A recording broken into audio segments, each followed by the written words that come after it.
All right, well, welcome everybody. My name is Travis Chaney. I work for Illinois River Watershed Partnership, and I know people will probably be jumping on here over the next few minutes. I've got a bit of an introduction, so I bet folks are just looking at their agenda and saying, "Well, I'll hold on for the guys who really have something good to say." But I'll go ahead and get us started, just in interest of time. Thank you so much for coming. We've got a lot of great presenters here today. Looks like we've got some really wonderful attendees. And as I said, my name is Travis Chaney, and I work for IRWP, Illinois River Watershed Partnership. We are a 15-year-old conservation nonprofit. Our mission is improving the integrity of the Illinois River watershed. And this is a watershed that includes eastern Oklahoma, northwest Arkansas. I'm going to make sure I can advance my slide here. Great. And we work in this large area doing several things. We accomplish our mission through public education, like we're doing today, through community outreach, and we also implement conservation and restoration practices throughout the watershed. For those of you who are joining us from Northwest Arkansas, you're probably already somewhat familiar with our organization and the boundaries, but this is the map. It's a really large geographical area covering 2 states, 22 cities, over 1,600 square miles, in a really important area. And my particular role at IRWP is managing our Riparian Restoration program. This is a $2.8 million initiative that provides 75% cost share for streamside landowners who want to implement a whole suite of best management practices for water quality on their properties. And we've got a particular focus on revegetating riparian areas. So we can fund practices for both rural landowners, for urban landowners, for municipalities. We have practices that are relevant to developers, residential homeowners. So if you're on this webinar and you are a landowner or a developer or a municipality in the Illinois River watershed, and you have a stream or a wet weather creek or an interesting natural area on your property, please reach out to me.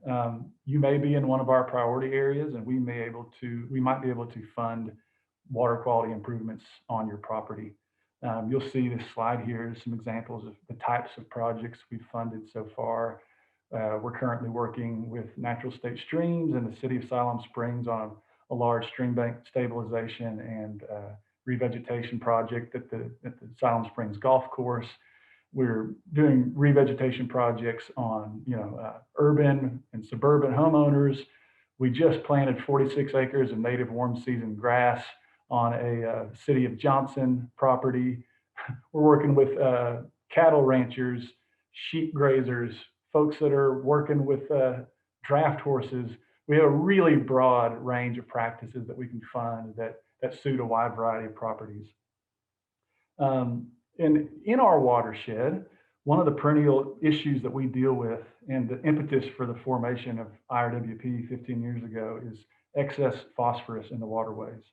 But over the past 15 years, both the poultry industry, municipal wastewater treatment plants have spent millions and millions of dollars trucking chicken litter out of the watershed, changing fertilization regimes, upgrading wastewater treatment plants to significantly reduce the amount of phosphorus entering waterways from those sources. However, now we're facing potentially an even larger and more intractable source of phosphorus, and that is we're seeing widespread stream bank erosion due in large part to increased stormwater runoff from rapidly urbanizing areas of our watershed. Earlier this year, we completed a stream bank erosion study looking at over 40 miles of stream banks in the Illinois River watershed. And one of the findings was that even if we were to shut off the tap from every wastewater treatment plant in the watershed, even if we were to never apply another pound of poultry litter to another pasture in Northwest Arkansas, we still wouldn't meet Oklahoma's standard for phosphorus based just upon the amount of phosphorus contributed from stream bank erosion alone. So whether or not a person spreads fertilizer, soil, as you probably know, has phosphorus naturally bound up in it. And when that soil goes down the creek, it takes all that phosphorus with it. And that phosphorus, along with the massive amount of sediment that it's bound up in, means degraded water quality, an increase in the chance of potentially harmful algal blooms like the ones we've been seeing on Lake Fayetteville in the past couple of years. It can lead to fish kills.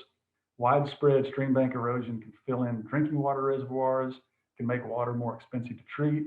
And as we probably saw after this last big deluge, can threaten bridges and homes and roads and other infrastructure and send land that folks are paying taxes on down the creek, threatening their livelihood. And on a personal note, this issue of stream bank erosion is where my personal interest in the issue stems from. These are some photos of me as a 20-something back in 2011. I was trying to support my family farming along the Illinois River near Watts, Oklahoma. And I found myself dealing with a lot of the same problems that you're going to hear about today from other streamside landowners. Destructive floods were coming more often. They were coming with more intensity. We were losing land every year due to stream bank erosion.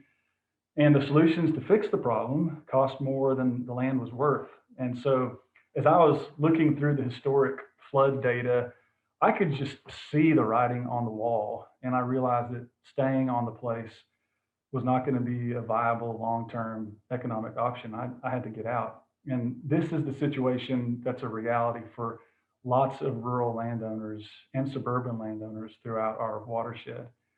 Even with the detention practices that we have in place in many of our major cities, a lot of our stormwater hydrographs are going to look something like this. I won't get too much into it right now because I don't want to steal the thunder from our presenters who are actual stormwater engineers. But these curves that you see in the post-development stormwater hydrographs line up with the stories that I hear from landowners around the watershed every day. That creeks are coming up more often, they're coming up more quickly, the water is more destructive, it's moving at a higher velocity. And this leads to situations like the one we had last week where a 4-inch rain coming all at once put a lot of water into local waterways really fast. We had, dangerous flash flooding, increased stream bank erosion.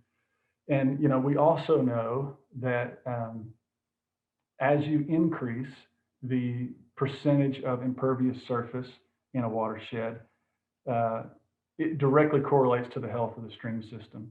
And so at a certain percentage of impervious cover, a stream system becomes so impacted that it supports very little life, becomes essentially nothing more than a stormwater conveyance.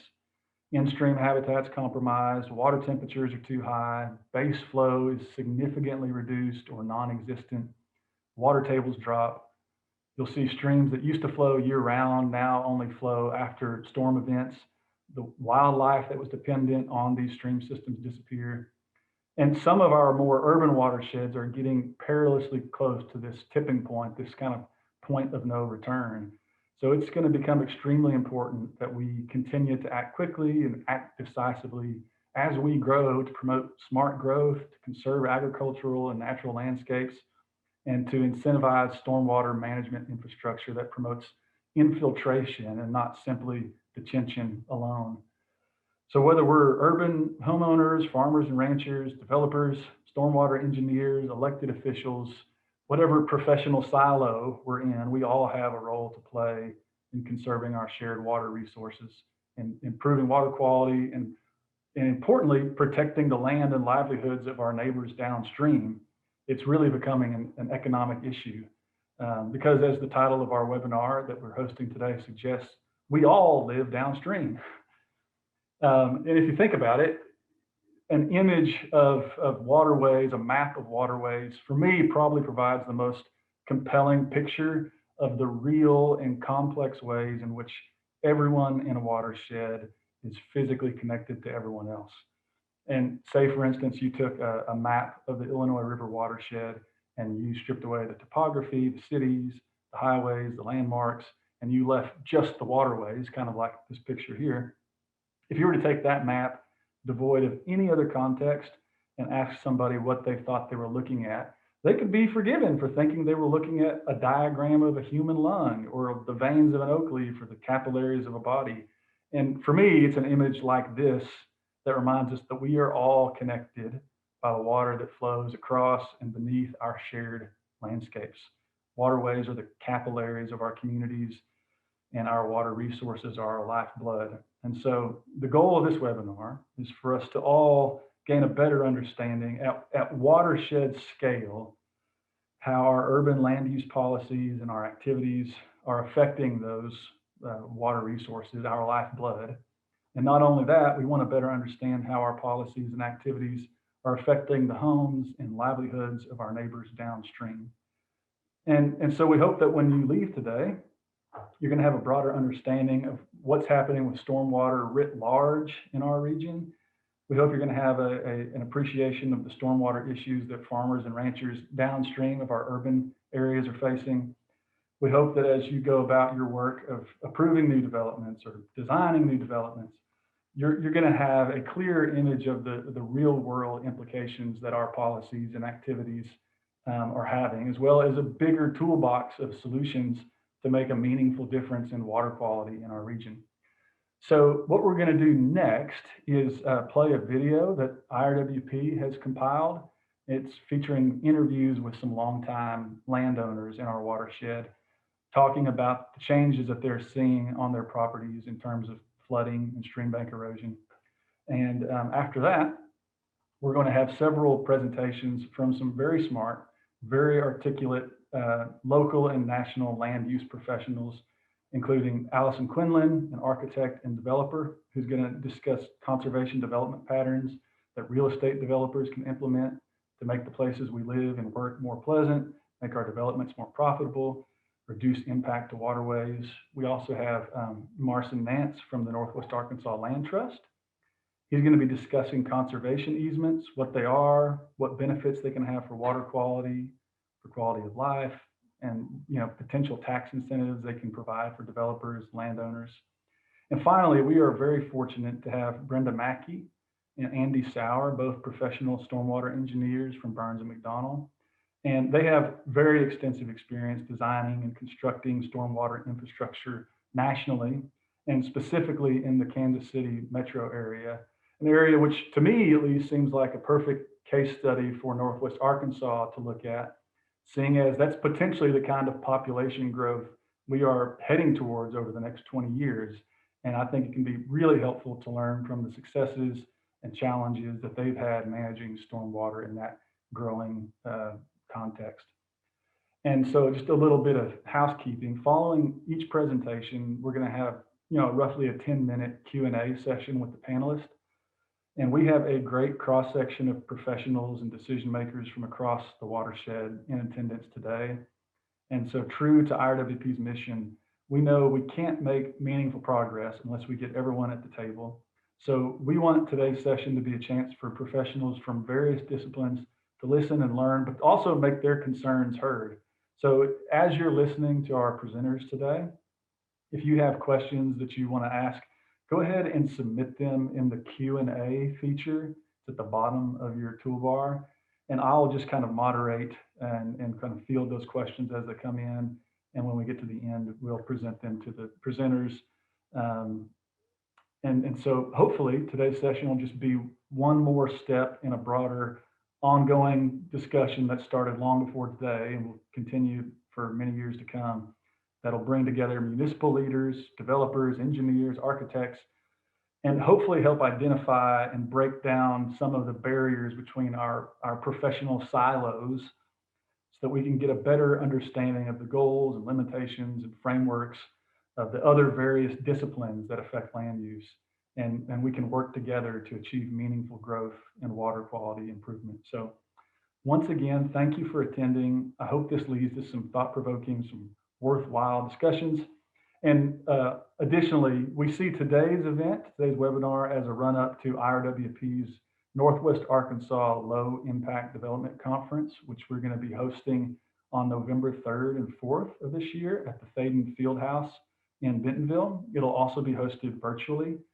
And this is going to be a multi-day hybrid live event. It's going to feature national speakers, wetland tour. We'll host a reception on the first night of the conference at Louise, which some of y'all are probably familiar with.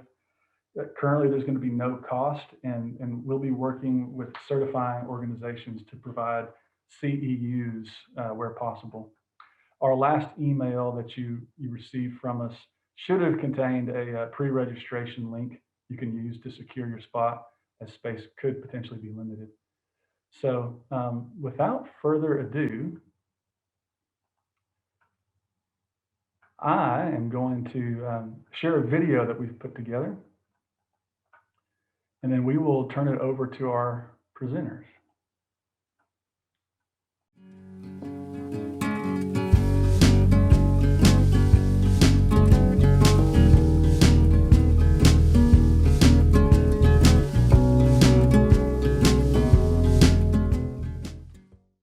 My name's Jackie Hewlett. Tim Adams, married Jack's youngest daughter.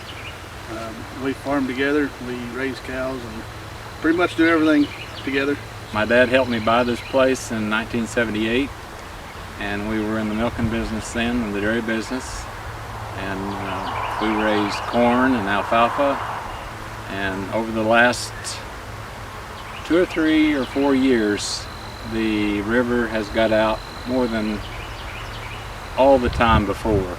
It's good land, and we're losing a lot of it because of the river. It seems to flood a lot more often. We've probably lost close to a ½ acre, maybe more, in the last recent 5 years. Even smaller amounts of rain. It used to take 8, 9, 10 inches to get the river out, and it doesn't take that much anymore. Now it just seems like any little old rain we get, it just floods little spots of it. Yeah, a lot has happened. Is so much growth in northwest Arkansas and uphill or in Fayetteville and everything. It's directed all here, and it's just it can't handle it.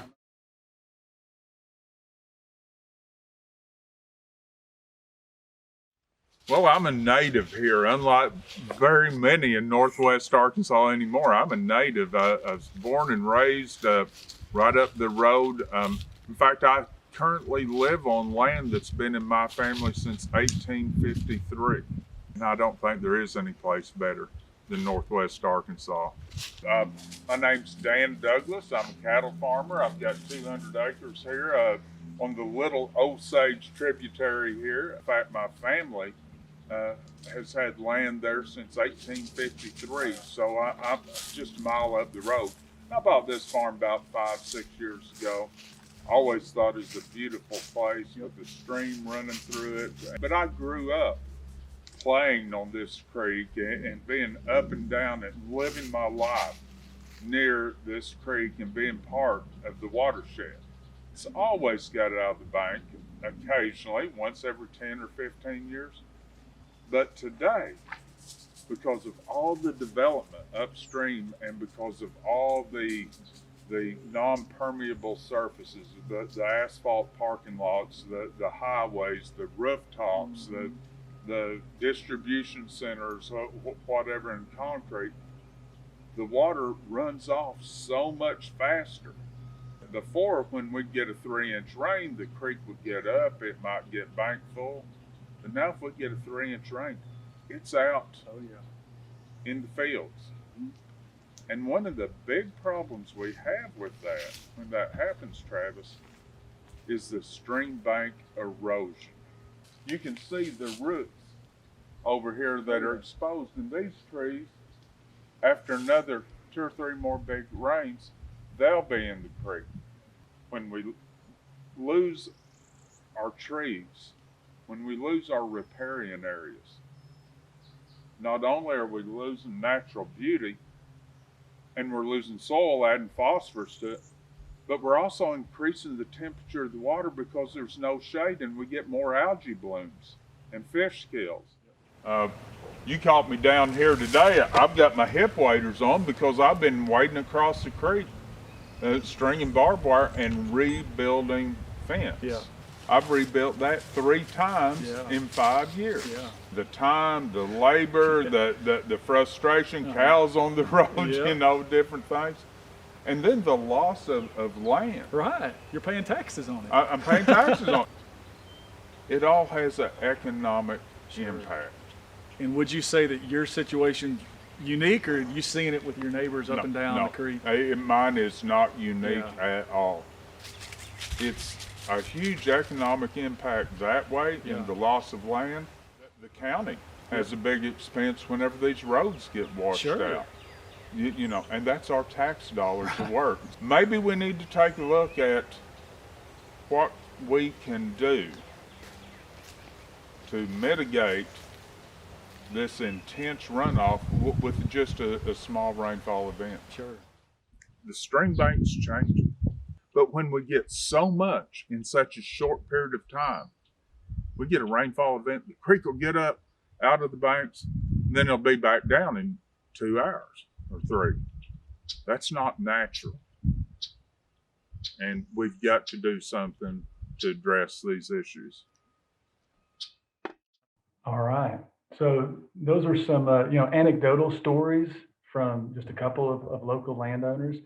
But it does seem like a lot of the stormwater hydrographs we see, the curves, kind of reinforce what they're seeing in the field. And so what we want to do right now is we're going to start with Andy Sauer and Brenda Mackey from Burns & McDonnell, and they're stormwater engineers in the Kansas City area, and they're going to start by sharing some of their knowledge and resources in past projects with us. So Andy and Brenda, take it away. All right, thanks, Travis. Excited to be here with this group today. It's really a great opportunity for us to start to listen and learn from each other to build what these watershed systems look like for our future generations. And so that's where we'd really like to start this conversation today, is thinking about how we're considering stormwater runoff from that watershed perspective, and how we can use this thought process and thinking through stormwater infrastructure to help us build more resilient and sustainable stormwater systems.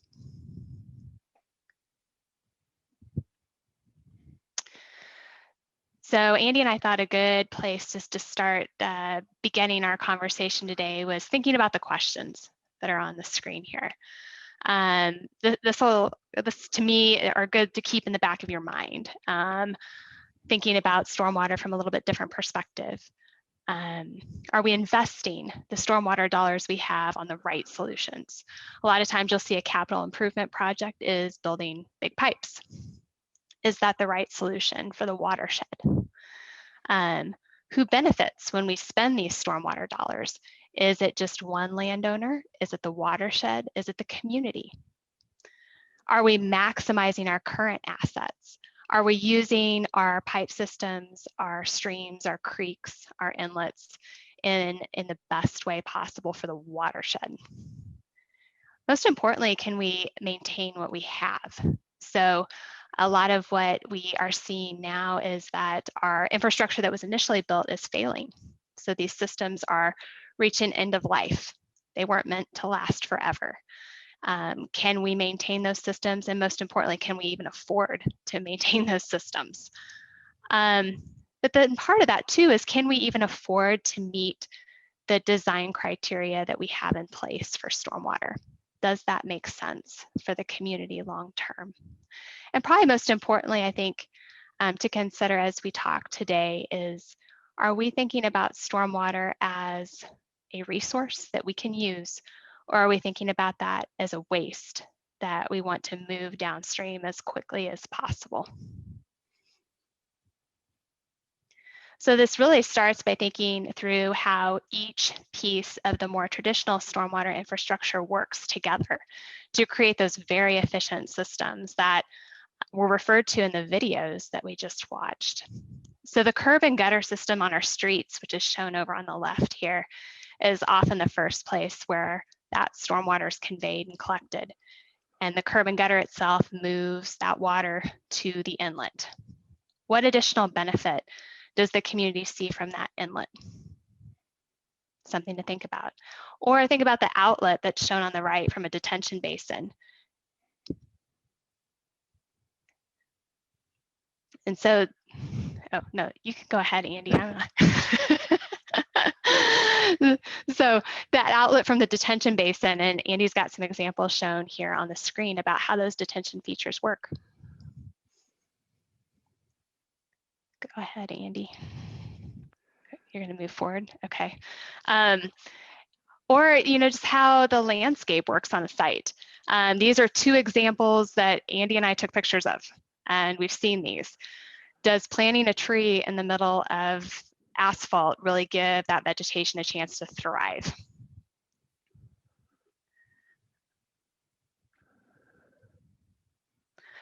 Or as in this example, and think about what was just said in the videos, you can see the stream bank erosion. So that not only impacts property, but a lot of times it's going to impact other infrastructure, our roads, sanitary sewers, other utilities that are also within that same area. And then this is an example that I think maybe we've all seen if you've been out hiking or biking and down in our lower points in the watershed where you see multiple culverts, but maybe one side has silted in, as is shown in these pictures. So the stream continues to move. It's a natural system. It's not going to automatically be a double cell culvert. So are we getting the most benefit out of this system?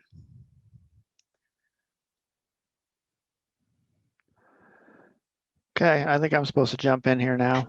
So Brenda was doing such a nice job. I just let her keep going, but we're glad to be here to talk about this. As Travis and I were talking and preparing for this, my background is I'm actually an ag engineer by training, got a master's degree in biological systems engineering. So I'm very much also passionate about the agriculture side, the natural resource side of stormwater management. So you'll see that here a little bit today, especially over the last 10 or 15 years. I've invested almost my whole career in trying to address these more watershed issues. So we're going to touch on many different things as we talk today. So hopefully, as Travis says, this inspires some thought and some discussion about how we can manage stormwater that benefits all.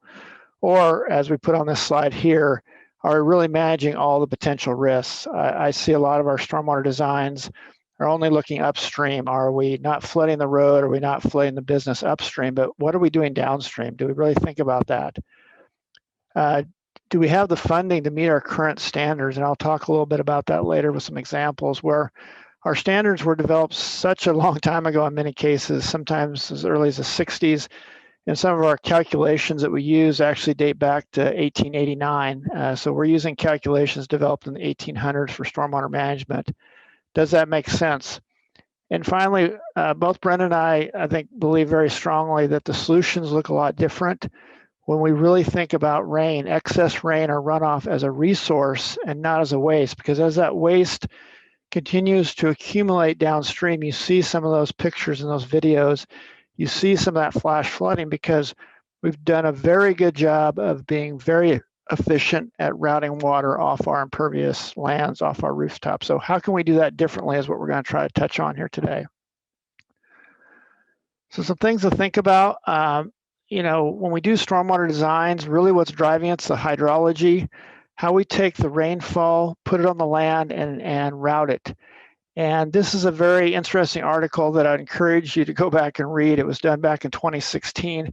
But it basically tells a story of how we've dumbed down hydrology. We've turned it down into one equation, and we don't think about historical storms. We don't think about continuous simulation. We don't think about how back-to-back events happen. And so what we've ended up with is a system that's basically designed off of individual calculations that we very rarely look at how they impact when we combine them together. So here's an example that I love to use, and I had one of our junior engineers that works for Brenda and I. She spent several hours and actually figured out that the rational method that we often use in site design was actually originally developed and published in ASCE in 1889. And essentially, we've been using it since. It was developed by some grad students under a professor's direction, running around New York City in a combined sewer system, taking measurements of how quick the water got to different locations. And that equation was published then. So if we think about our water infrastructure, our wastewater infrastructure, would we still be using equations that were developed all the way back to 1889? So what we're ending up with is very simplified hydrology methods to size pipes. Our pipes then, of course, are efficient conduits to what we saw in the video, our streams and our natural systems. Our natural systems are only trying to do their best to react to what forces they are being given. And that's why we're seeing our streams move, deepen, and widen. Here's an example I like to use from the Kansas City area that we had a recent event back in October 2018 that had almost essentially almost close to a 100-year event for us here in Kansas City. And you'll see on the bottom in the light blue how the rainfall actually happened over a 24-hour period. But yet our design standards for Kansas City is we use an SCS type 2 distribution shown in the dark blue. And what we're seeing there is those very intense peakiness around the 12th hour, right, halfway through the event. And so we're designing things for very extreme intensities, which, once again, we've been taught as civil engineers, as drainage engineers, to minimize that risk upstream. But my question to all you and other people is, what is that doing downstream when we're oversizing this infrastructure for that very small event that's very peaky, very flashy? Well, we can look at that real quick. If we just run a basic calculation, which is what we did here as an example, we ended up with that event that we just looked at. If we were doing design standards, we would need a 49-inch pipe, basically. But what do we always do in stormwater? We round up to the next pipe size, right? So in this case, we'd need a 54-inch diameter pipe. But thing to think about is, how does even water get in there? But let's assume it does get in there, okay? If all that water can somehow amazingly just get in the pipe almost instantaneously, we need a 54-inch diameter pipe. But when we look at that event, we're only using still 78% of that pipe capacity. When we then take a real event, like we showed in that last hydrograph, we're only actually using 20% of that pipe capacity because of just the way the event actually happened. And my thought here is, if you're a public municipality, a county, a utility, am I getting that maximum value out of that infrastructure I just put in the ground for a 54-inch pipe? And then furthermore, what is that doing downstream when all those events get routed almost immediately and we're only using 20% of the infrastructure we're paying for? Can we look at these more holistically? Can we size these pipes to have a higher community benefit? The other thing I've looked a lot at is stormwater detention and the way we do detention. So this is a stormwater detention facility built by IKEA as a requirement for stormwater management to manage the 10 and 100-year events upstream from their facility. I looked at 10 years of rain, put it in a hydrology model using the real rainfall.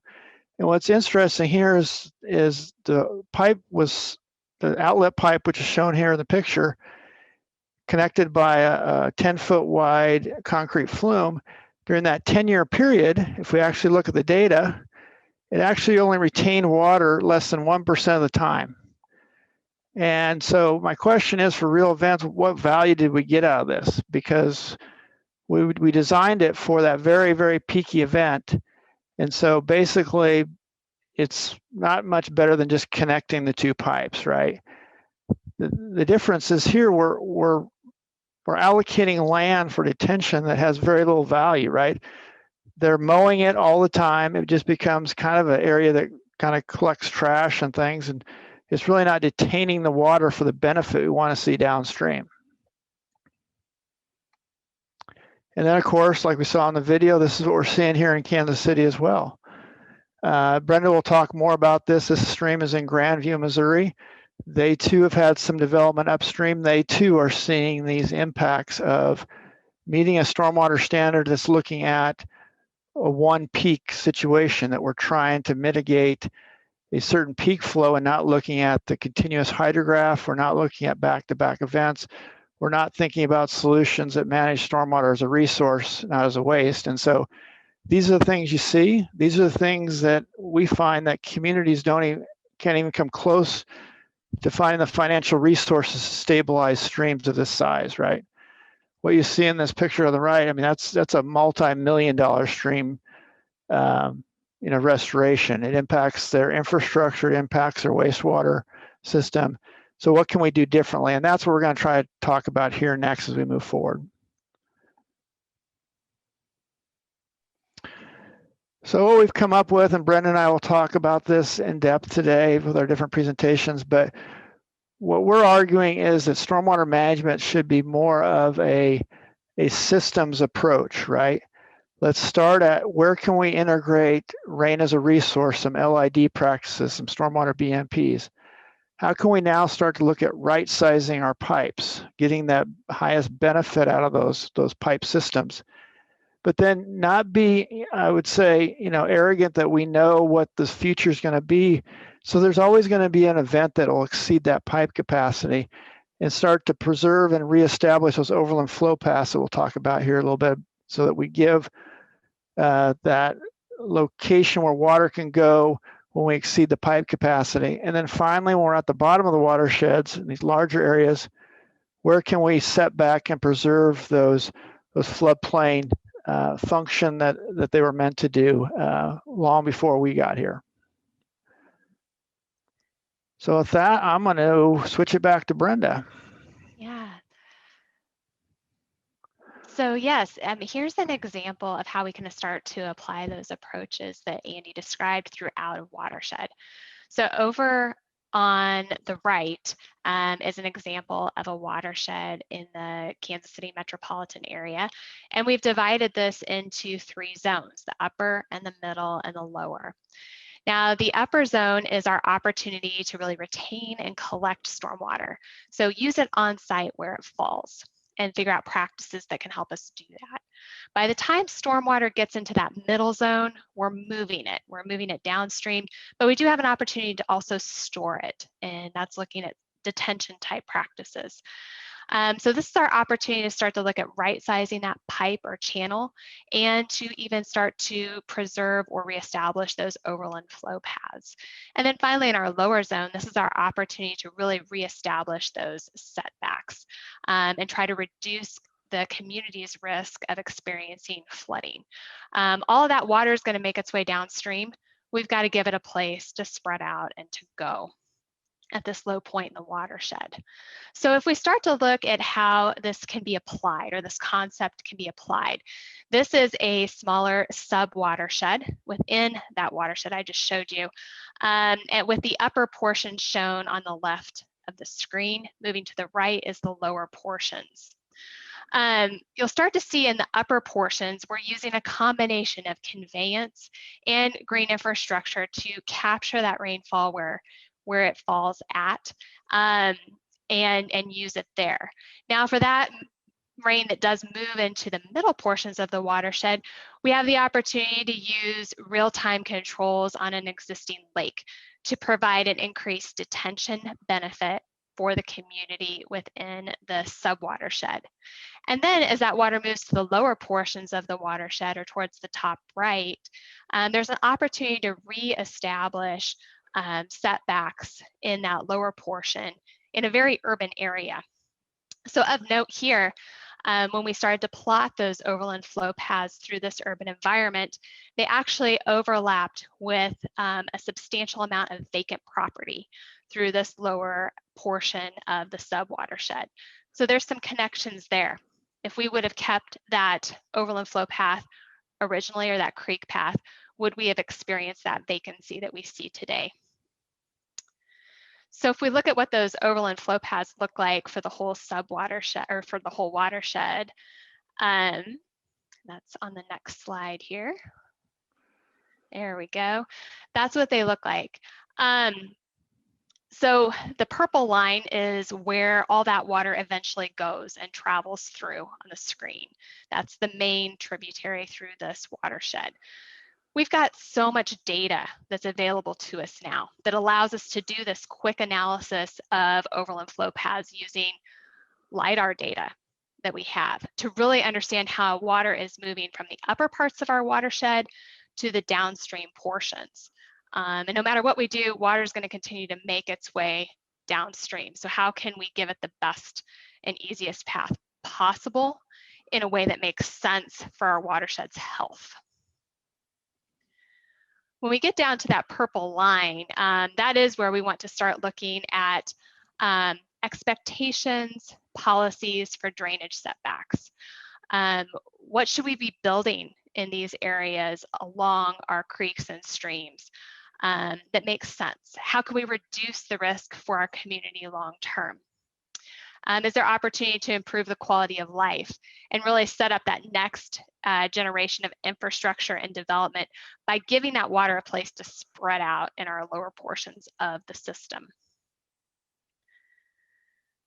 So then when we start applying these concepts in different sizes of communities, there can be a few different approaches. So the first one I'm going to talk through here is for Grandview, Missouri, as Andy referenced before. The city is a suburb of Kansas City. It's balancing limited staff with limited budget. They're trying to figure out how they can make the biggest impact for their community. One of its biggest challenges is shown here. It's the Little Blue River, which does bisect the city. You go to the next slide, Andy. The city is not unique. It has drainage issues, and it has experienced increased flash flooding along the Little Blue River, similar to what was described in the videos. So water is flowing here from the southwest to the northeast portions across the Little Blue River watershed. So the city's invested a lot of time and effort into collecting and really aggregating data. So we started to look at ways we could use that data for evaluation and communication, because the city understood that the solution wasn't going to be just trying to make the Little Blue River bigger or building bigger pipes. How could they start to look at how development had influenced where the Little Blue River was today? So a first big step here for the city was delineating their overland flow paths using the city's LiDAR data that they'd collected. That's their elevation data. So those overland flow paths are shown here.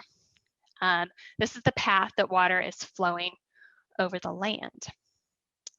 Then we applied a digital elevation model to determine the grid flow based on the elevation within the city, and delineated drainage areas of about 5 acres in size, again, using the tools that are available to us and the data that's available to us. From here, we could start calculating hydrologic parameters for each of those sub-watersheds and for the cumulative watershed itself, and storing that content in this GIS viewer for the city's use. So it's really one place where the city staff can reference as a guide when they're looking at opportunities to improve their infrastructure throughout the city. So from there, we started to estimate pipe capacity based on the information we had. What is interesting is when you start to overlay the pipe system with the overland flow paths, do they line up? So what's shown on your screen, the red or orange color, that's their pipe system. Look at where the overland flow path is. And consider are we maximizing our collection of stormwater along that overland flow path? It's just another tool we can use to start thinking about what solutions look like throughout the watershed.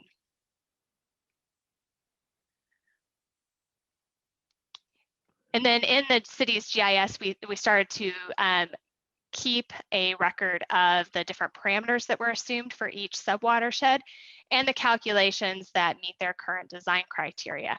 So it's just a good first stop, and it's a graphical view that they can start looking for stormwater solutions.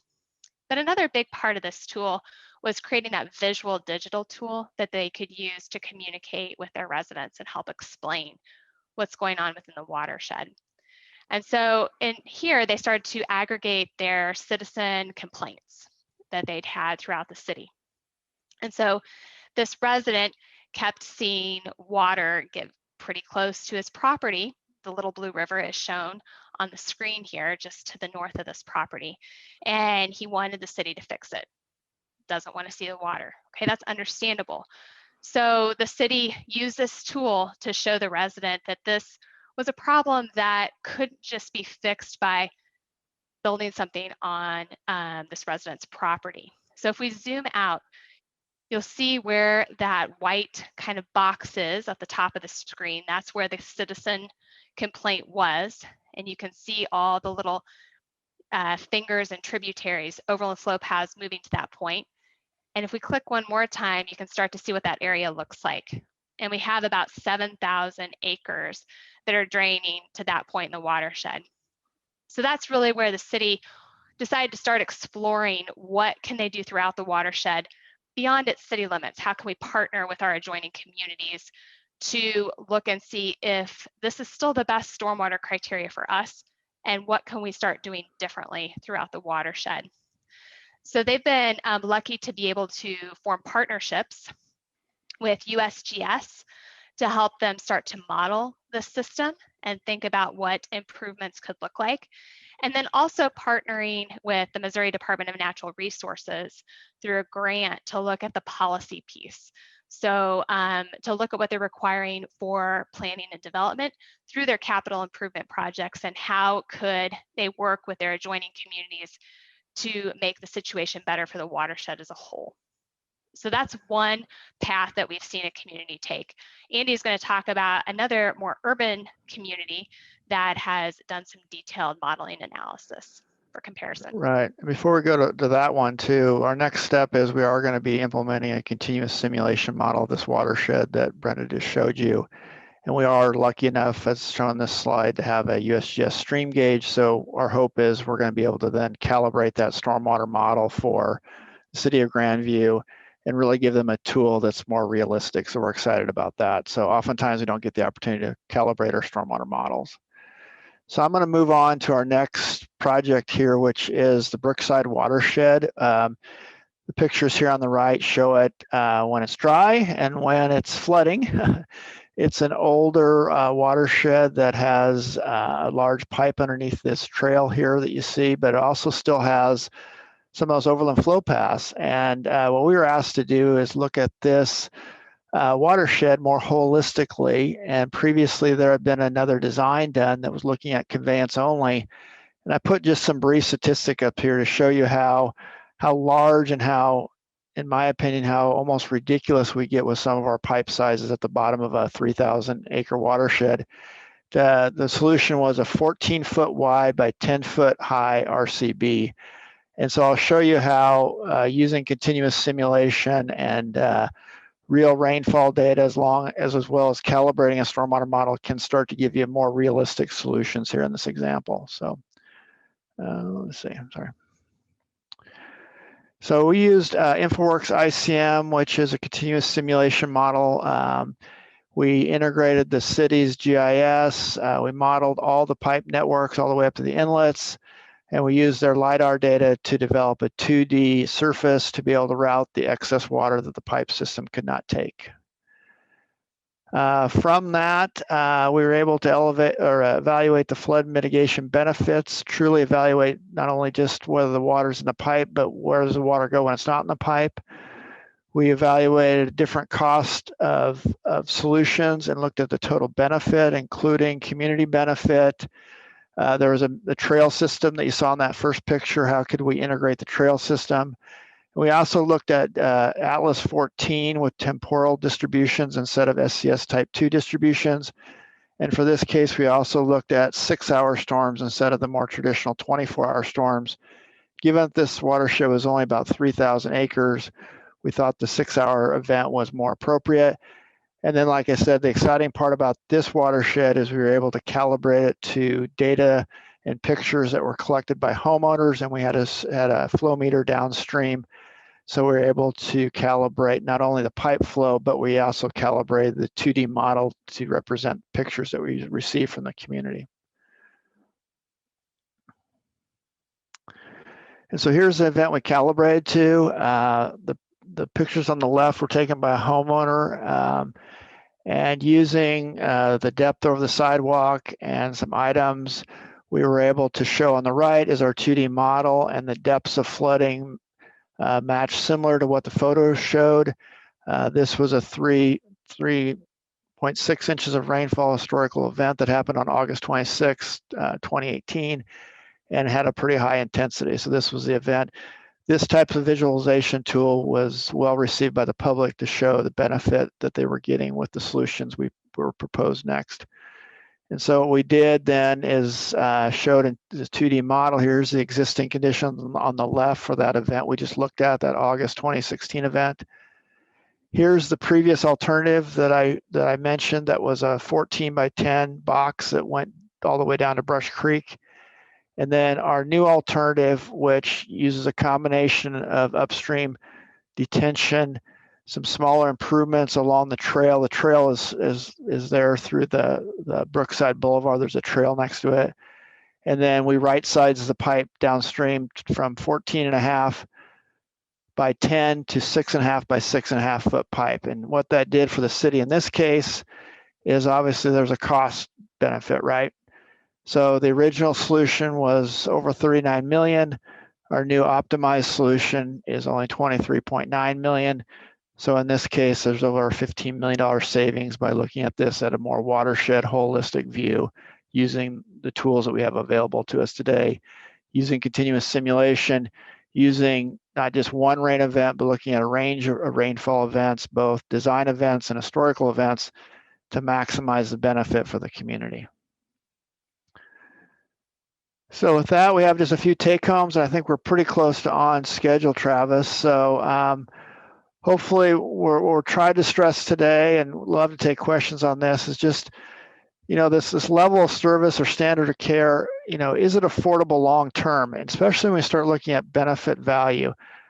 For the last few years, I've been leading a task force here in Kansas City with APWA, trying to look at, are there smarter ways we can look at some of our stormwater standards that benefit more than just the upstream street or parking lot. We want to evaluate, what is it doing to that receiving stream? What's downstream? I'm very, passionate about that I think we're, in some cases, oftentimes just our risk management is we just mitigate the risk by passing it downstream, right? So is there a better way we can do that? Balance that flood risk with the water resource risk, or that ecological risk. Those videos that Travis showed were great. I mean, that's what we're seeing in watersheds up here in Kansas City. I've seen it in Omaha, seen it in St. Louis.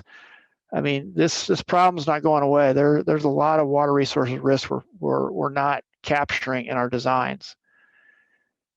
And then that other item of, can we optimize our solutions? Can we get outside of our box and think more holistically about how we can increase the function of our stormwater infrastructure that is not only costly, but as Brenda mentioned, is aging. And so what are we going to do when we replace these systems or have to replace these systems?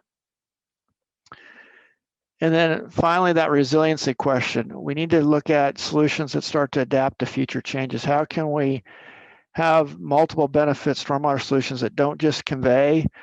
I often talk about we need to be able to collect, control, and then convey. And oftentimes we have very little control over stormwater runoff in a developing situation.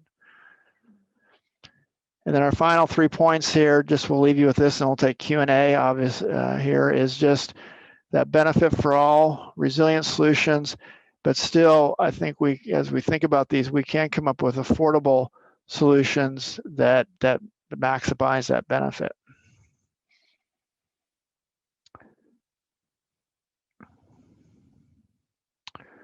We're 1 minute early, Travis. Y'all are amazing. Well, so right now, if you're out there listening, go ahead and submit your questions in the Q&A function.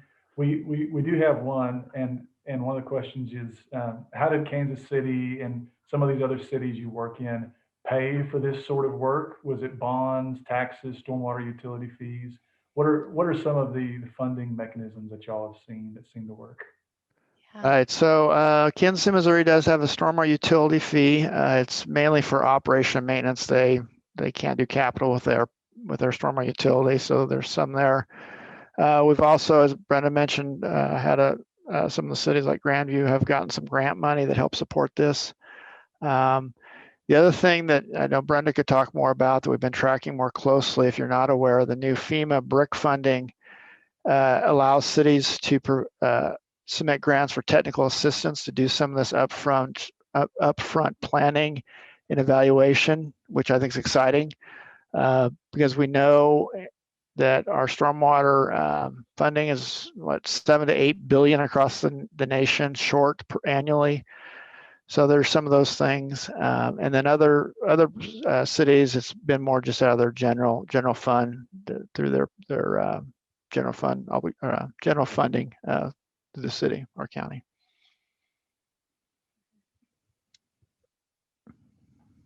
One question that I've had is, we see detention, dry and wet ponds all over our area, and a lot of them have the concrete raceways like you showed at the IKEA property.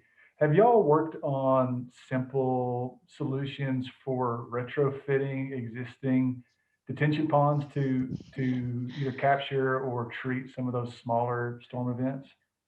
Oh, yeah, Andy's got probably the better answer on this one, but one of the first slides we showed on the detention basin was probably one of the more simplest solutions, where they put a metal plate in to block the outlet. But what's really interesting about that basin is I started looking at that one closer because I noticed it was functioning really well. It's at an elementary school that I am at on a frequent basis. So I was observing the function of the detention basin a lot. And when I went and looked at the outlet, I saw that that's what they had done. And Andy actually worked on that project too. But we have been looking at more at smarter solutions for that here now too. Right. So Travis, in our next presentation here in whatever 30 minutes, I have a more detailed example of a few things we've done for retrofitting, detention. What I like to call it is trying to, optimize or use the infrastructure you already have out there. And stormwater detention is one of the biggest things we have out in the urban areas through development. And my opinion of it, we're not maximizing the value of it. So I think that's a low-hanging fruit that I think many cities or counties could really take advantage of retrofitting those both with passive and active controls.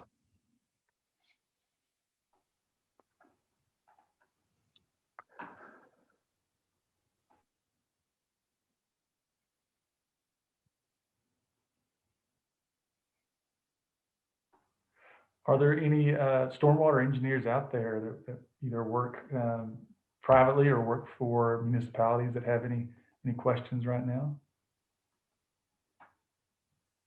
Travis, there is a question from David Watkins in the chat. Thank you. And Andy and Brenda, y'all might have good answers for this, but David's question is, do you know of municipalities locally or nationally that y'all think would be good examples that have like appropriate stormwater ordinances or these sort of holistic approaches? Yeah, the one that comes to mind for our Kansas City metro area is the city of Lenexa, Kansas. They started down this path several years ago with a program called Rain to Recreation. Ron Norris at the time was the public works director, and it was had a lot of foresight around sustainability, and he started that program. Now, boy, he's since retired. I think they're 15 years into the program.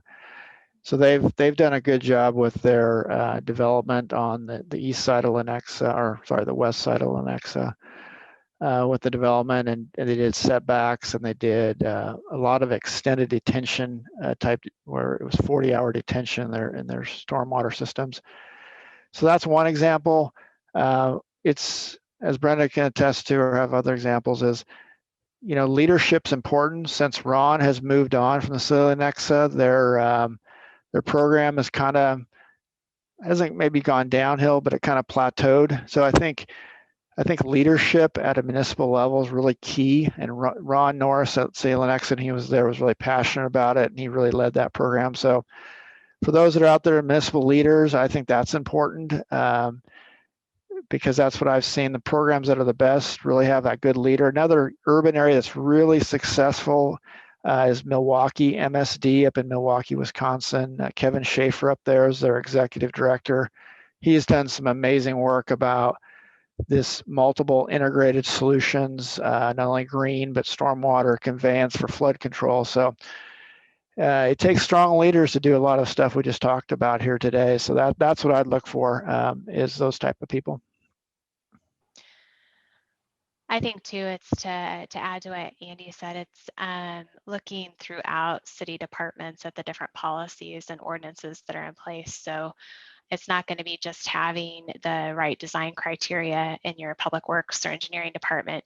It's really those planning policies that start to drive a lot of the decisions on how we use our land.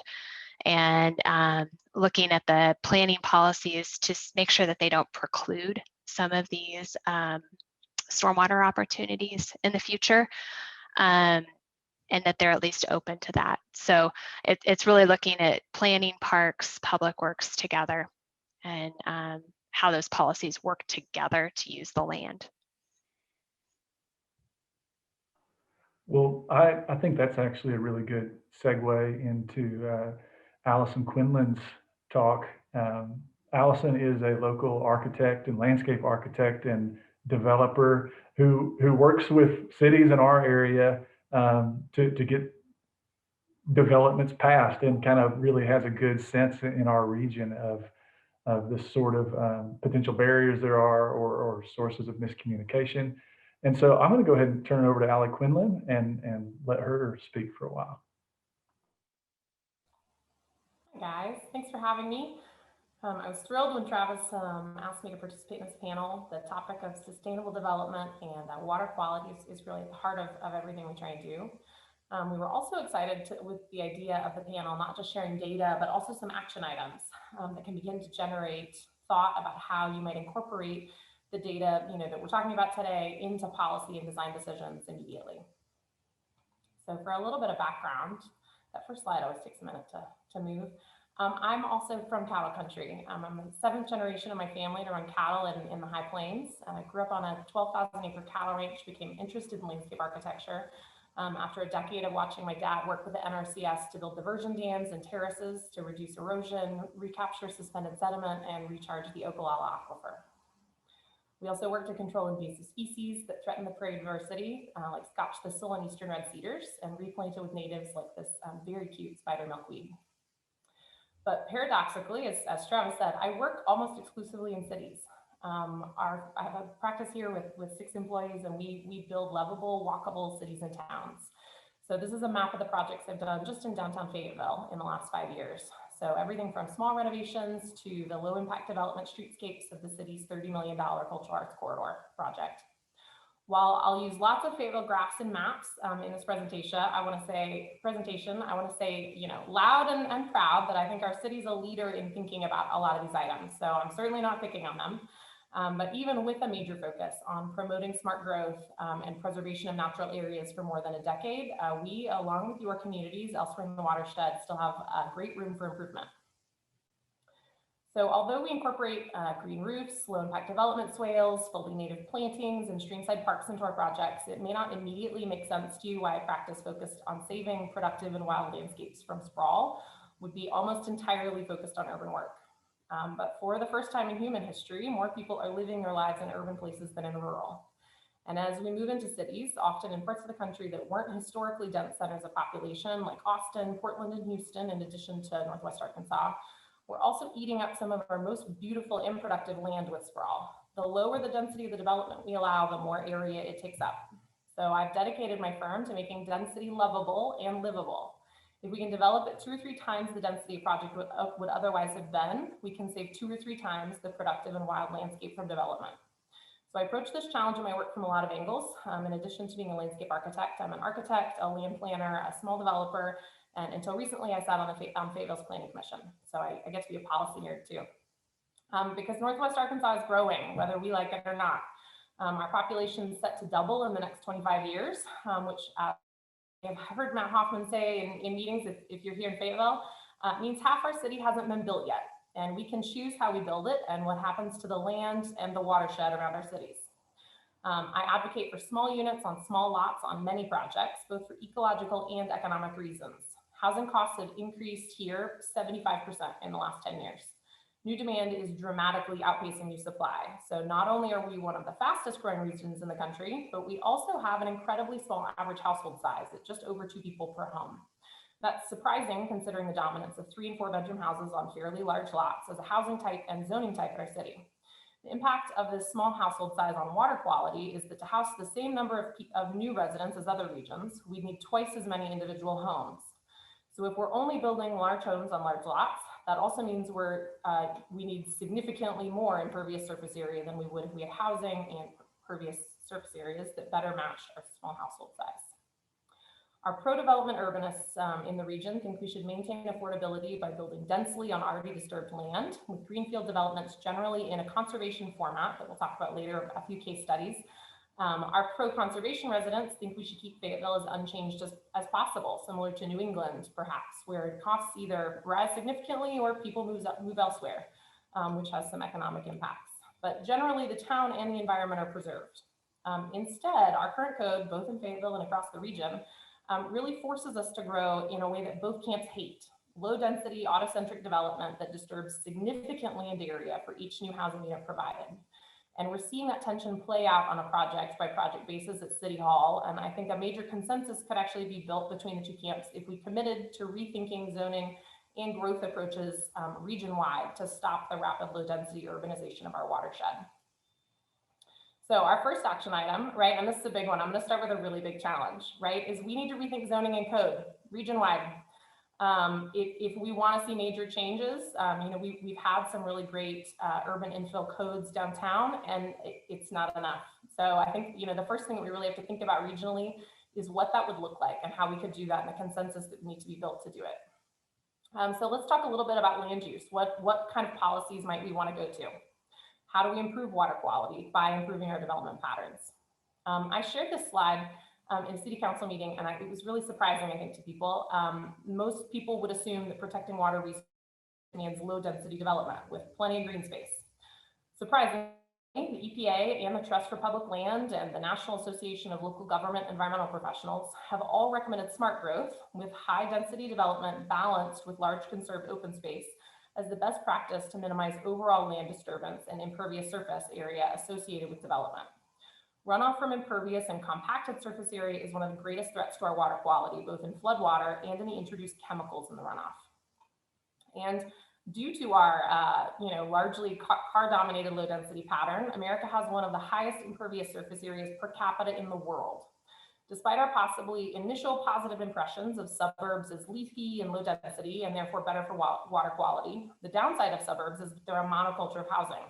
So they require massive amounts of impervious surface area in the forms of road, highway, parking lots to support the ability to drive everywhere and have ample car storage at your companion low-density commercial areas.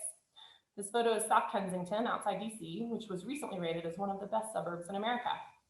And here's the commercial development that's required to support any low-density suburb. Every city in America has this section too, although we don't put it on the tourist brochures.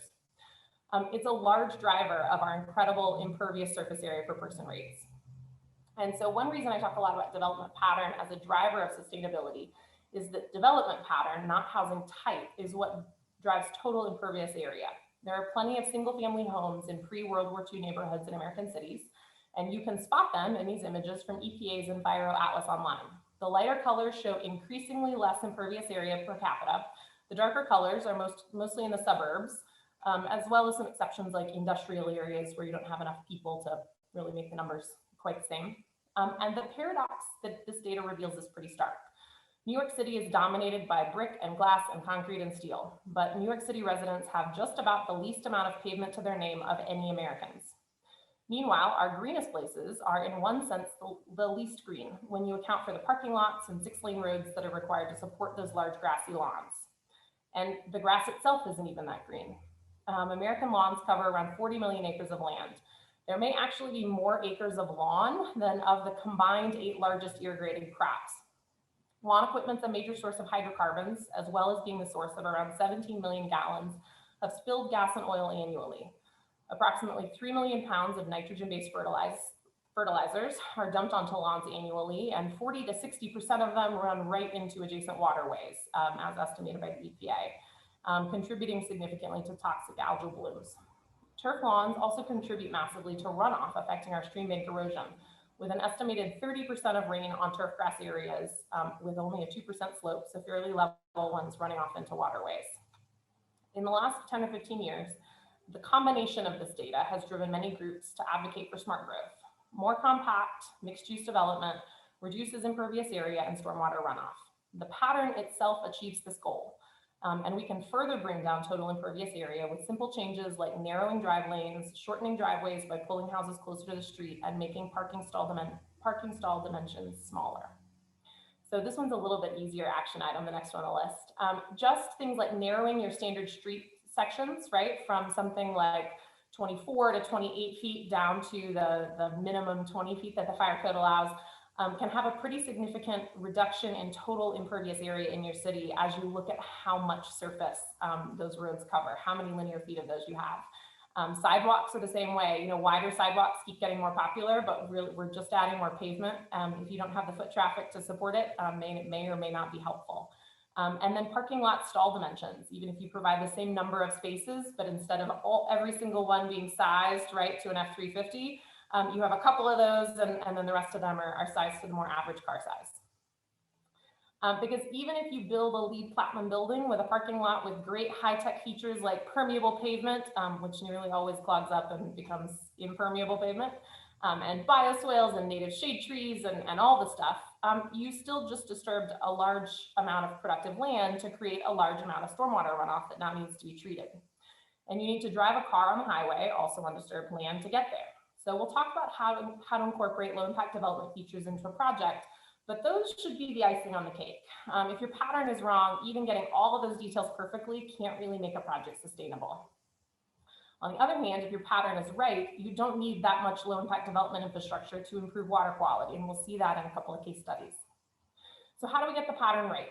Smart growth is one formalized way to talk about it. We define that as mixing land uses with a compact design and a walkable format, hopefully as urban infill to make the most of embodied energy in already built places.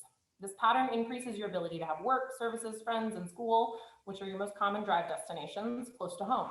That either means a shorter drive or an easy choice to walk or bike.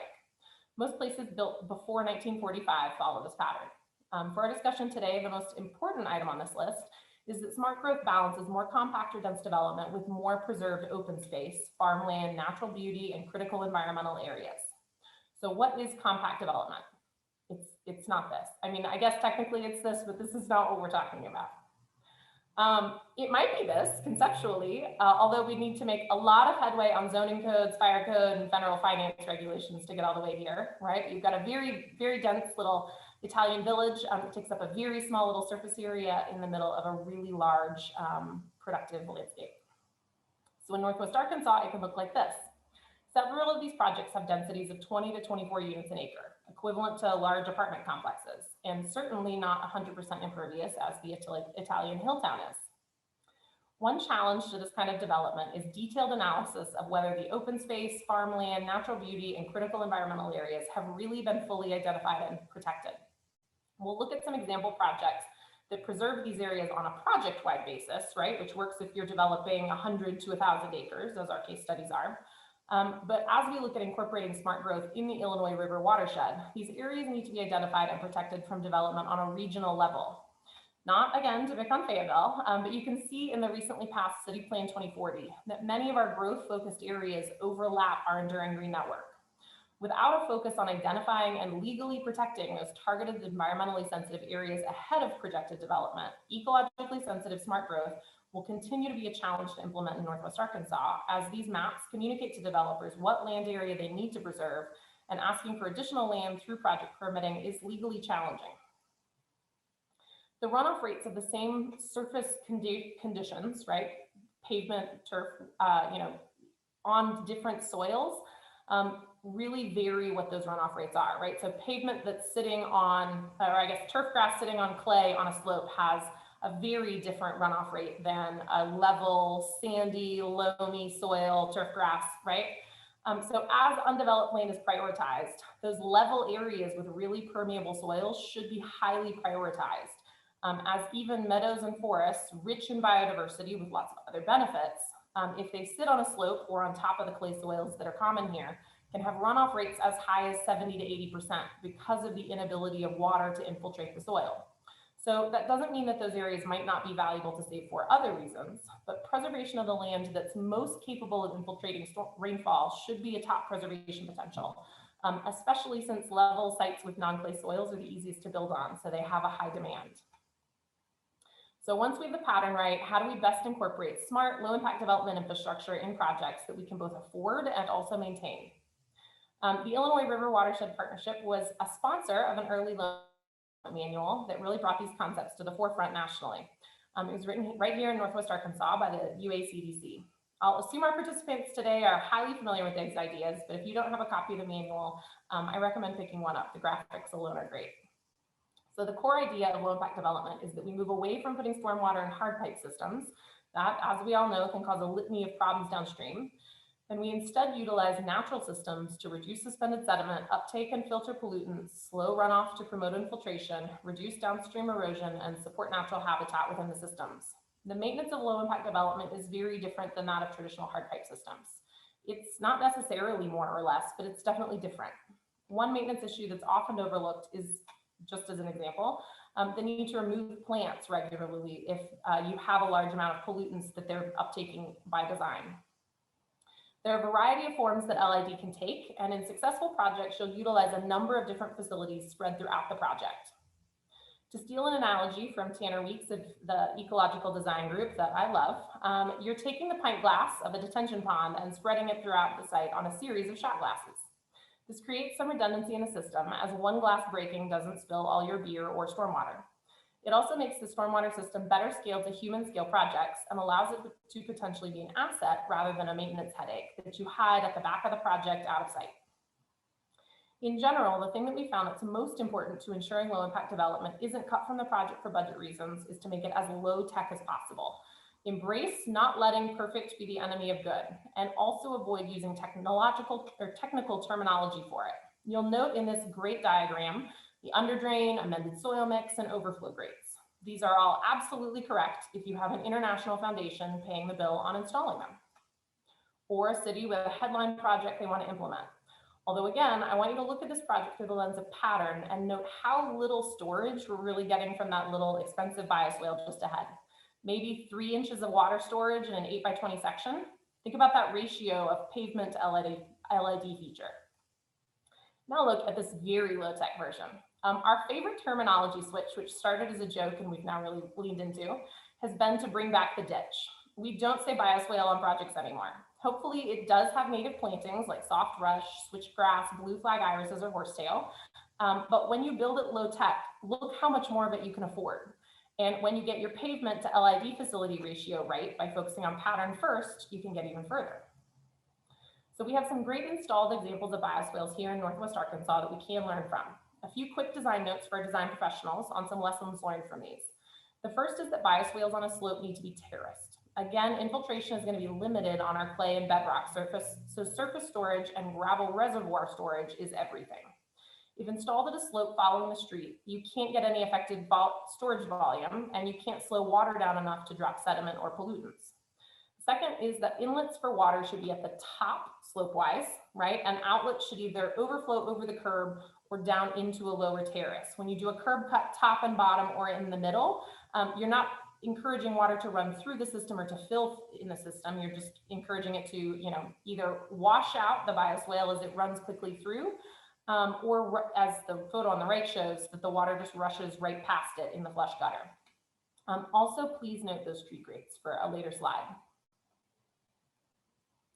So you can see this beautiful detail on a terrace bioswale in Seattle. I call it a bioswale because I'm very confident it was very expensive.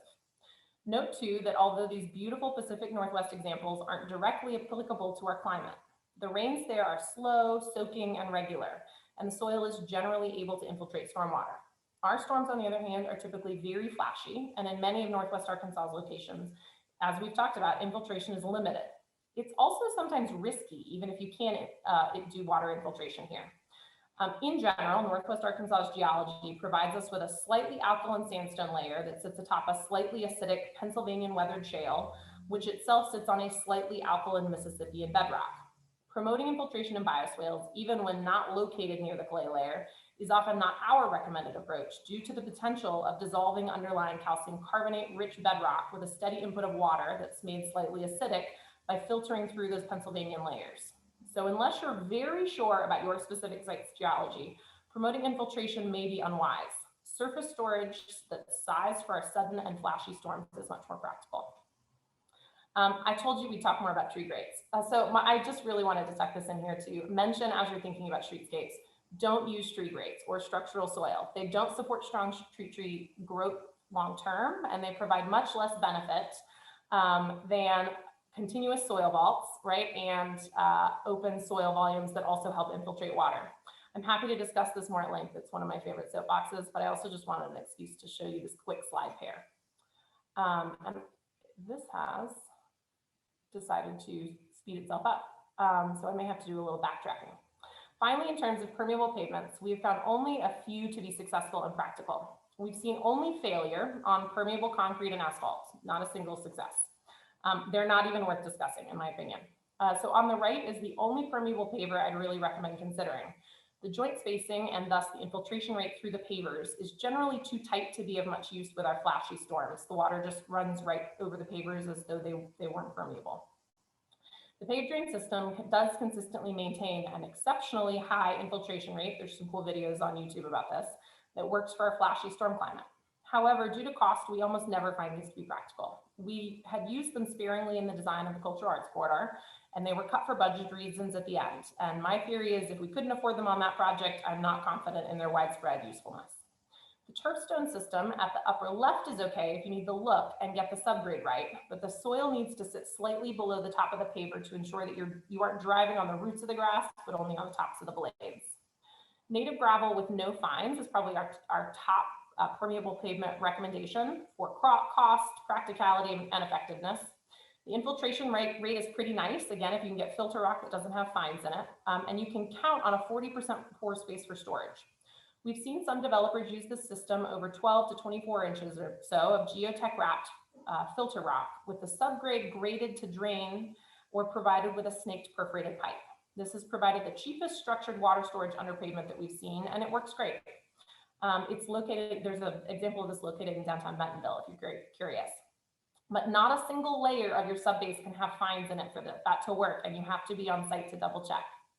Our top choice for permeable pavement is regular concrete or asphalt, but very, very little of it, as seen in the ribbon driveway on the bottom left.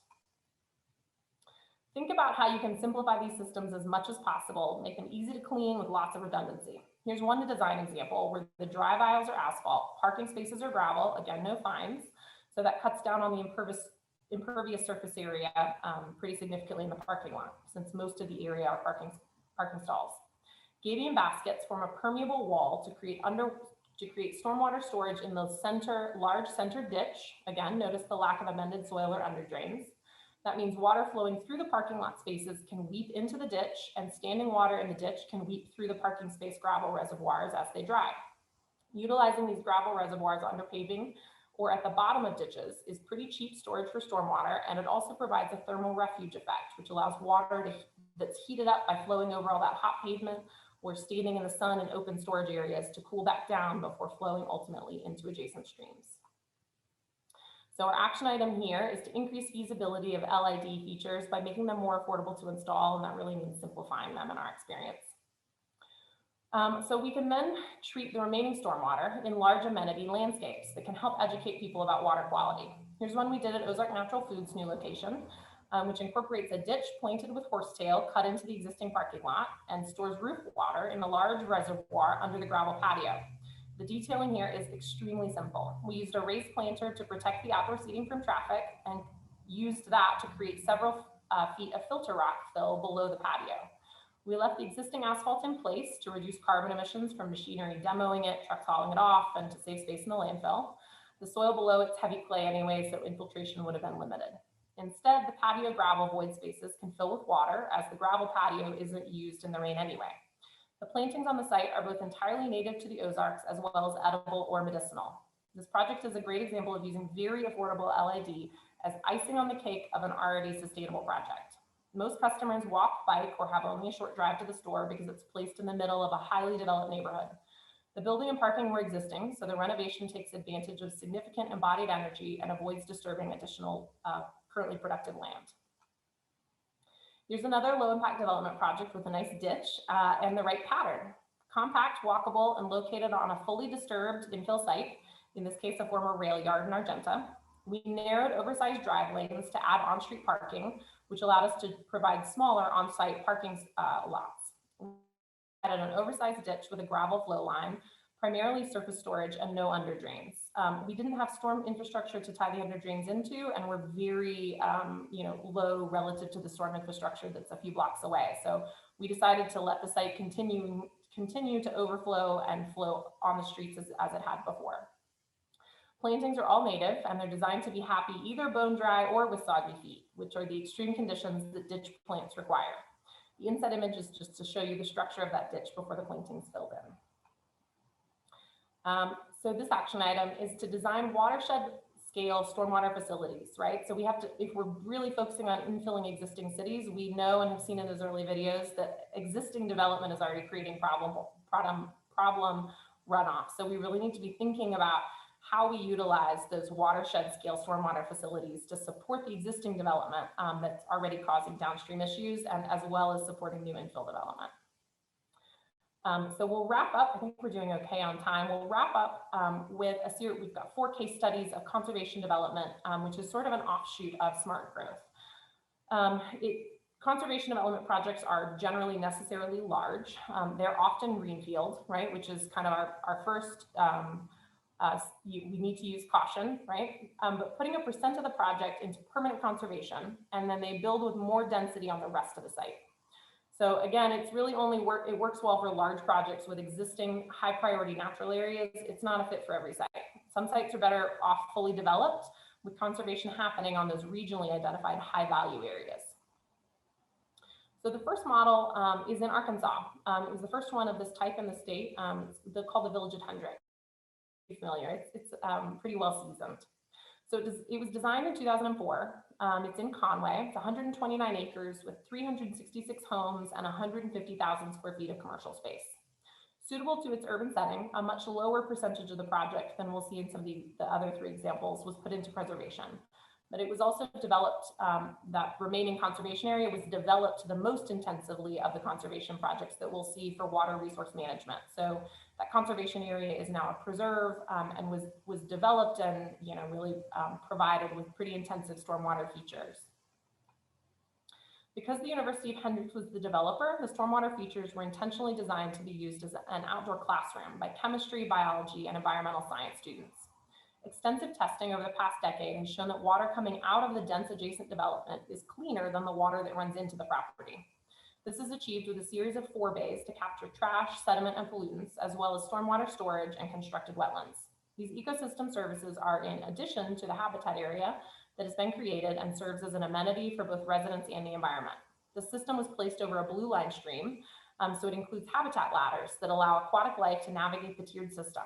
For our developers on the call, this 18-acre intensively designed and constructed ecological preserve with trails was also an enormous amenity to selling those houses in the adjacent neighborhood, the very definition of a win-win project. You can see how the low impact development facilities form an extensive interconnected living system for water management. This, combined with a relatively low impervious area per capita of the compact adjacent development, has consistently achieved remarkable water resource performance long-term. Special shout out to my friends and colleagues of the Ecological Design Group who are masters at this work. Next, we'll look at 2 examples in Georgia. First is a conservation development called Trilith. It's in a suburban setting outside Atlanta. It's a much larger project. It's still in the initial phases of development. The entire project is 935 acres, and it includes an anchor film studio, mixed use and apartment, as well as office development, and 235 acres of compact residential development with 1,400 homes at full build out. There are 400 acres of undeveloped land that are preserved, so a fairly high percentage. And in a nice way to provide those with a sustainable budget, those 400 acres are utilized as movie sets for film studios. So they provide long-term management and maintenance funding, as well as upkeep. So approximately half the property is developed, but of the developed area, an additional half is retained as green space in the form of maintained park and amenity landscapes. You can see that pretty clearly how much green space there is within that neighborhood.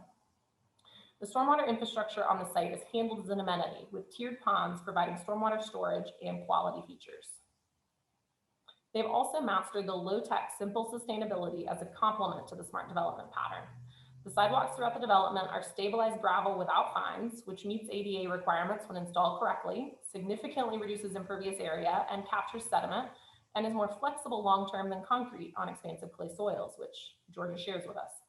Street trees are provided within the permeable paver parking lane, which reduces the total width of the street and allows for connected tree soil volumes under the pavers without expensive soil vault technology. Travel lanes are narrow to reduce the impermeable pavement.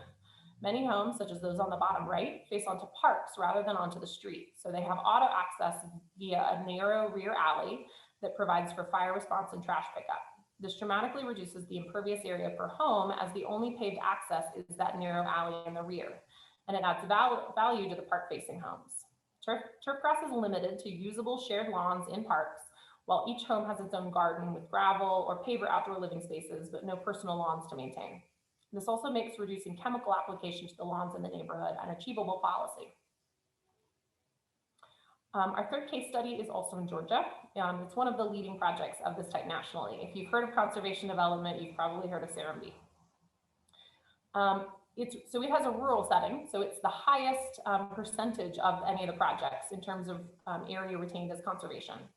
Of the 1,000 total acres of the project, around 70% of it remains forested or as working farmland. The development is arranged around a series of dense hamlets, with contiguous preservation space running between the very compact lot mixed-use development. The entire community is served by a constructed wetland sanitary sewer system, and the outfields of the system have an accessible boardwalk trail that makes the infrastructure obvious. Houses are pulled up to sidewalk to reduce developed footprint and impervious area. Yards are landscaped with mixed perennials and shrubs with minimal turf grass. Details are simple: narrow asphalt streets, 5-foot simple concrete sidewalks, sometimes at the back of curb when the sidewalk is protected by parallel parking. These details all work together to keep the disturbed footprint as tight as possible.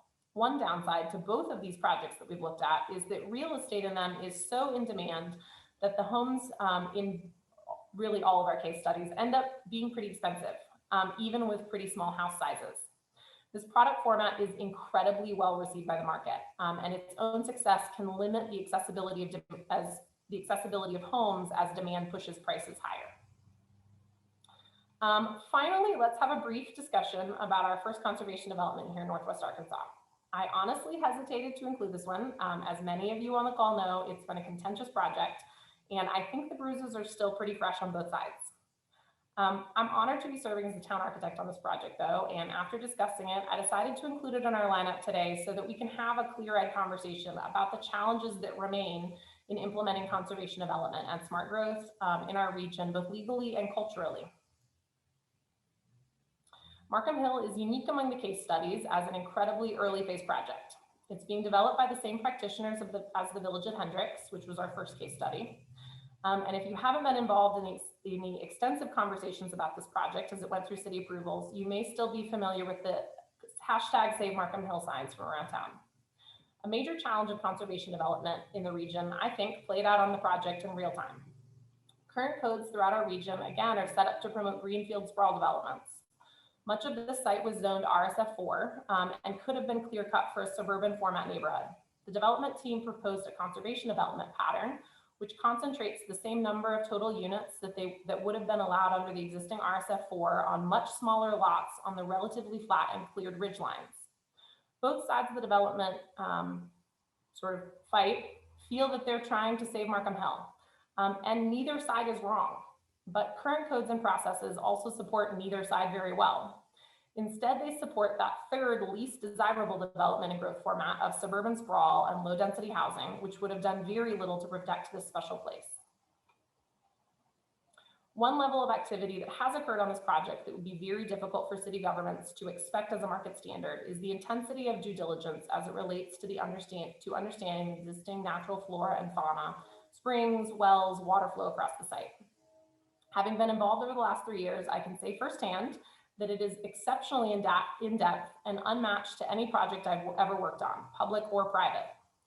The team has spent years trying to understand the natural conditions so they can not only plan around them, but plan to enhance them, because the goal isn't to be merely sustainable, but as the village of Hendricks was, to be actively restorative.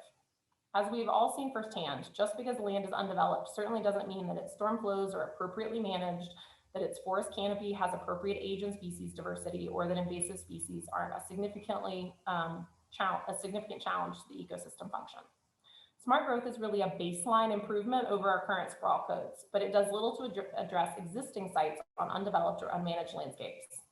So with intentional regional governance change and likely incentives, ecological and water resource management could be layered intentionally into smart growth patterns. Partnership with one of our major regional assets, the University of Arkansas, is likely to be part of this equation.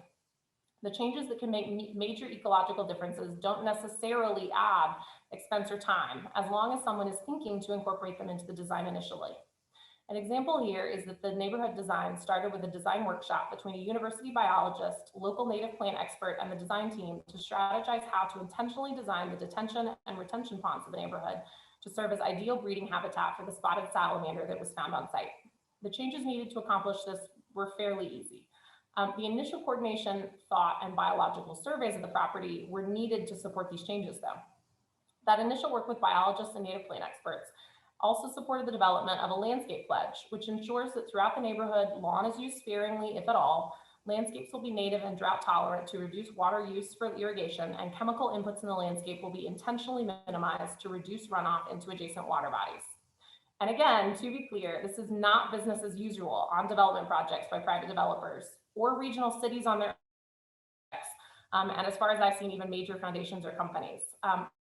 Is to incorporate these things, though, into our development patterns, both public and private, would really be of great assistance. And I think that's going to take streamlining entitlement and permitting process so that we're freeing up some costs, time, financial resources to support this ecologically focused design. This process must be supported and incentivized to make it widespread on both private and public projects. As we look towards incredible growth in our community over the next few decades, we need to be clear-eyed about our ability to save the Ozark forests, farms, and watersheds that make Northwest Arkansas special.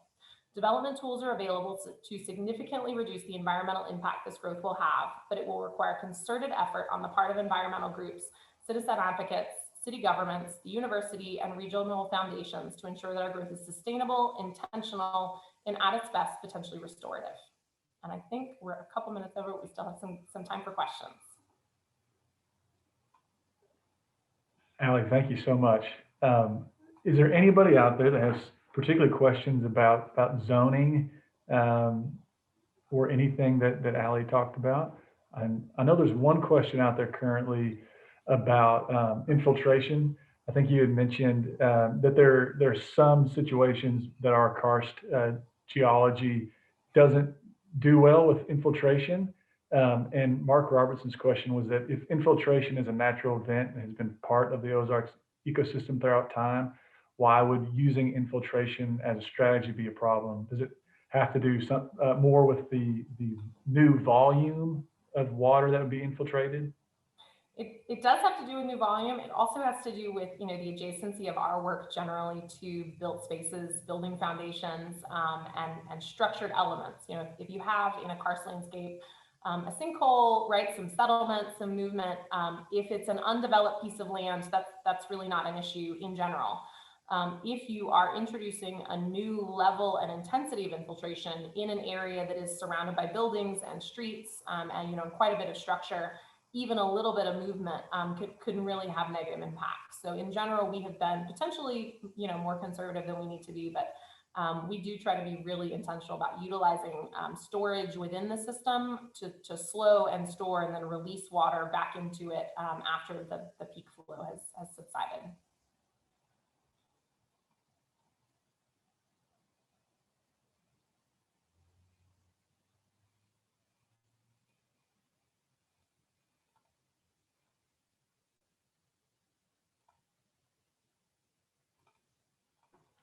Looks like we've got another question. I think that's from Mary McGettrick at City Fayetteville. So how do we convince local developers to invest the time and effort that we see at Markham Hill?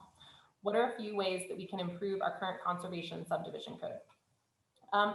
You know, I think it's, and this is something Travis and I had really talked about kind of early on in the idea of this session, is that idea that right now there's quite a bit of time and money that's spent in the development process that's not really benefiting anybody. You know, we maybe go through, you know, 8 to 10 public hearings. We spend months in there. You know, we spend a lot of time and money kind of just making sure that we check the basic boxes. And often that time and money, I think, could be better served.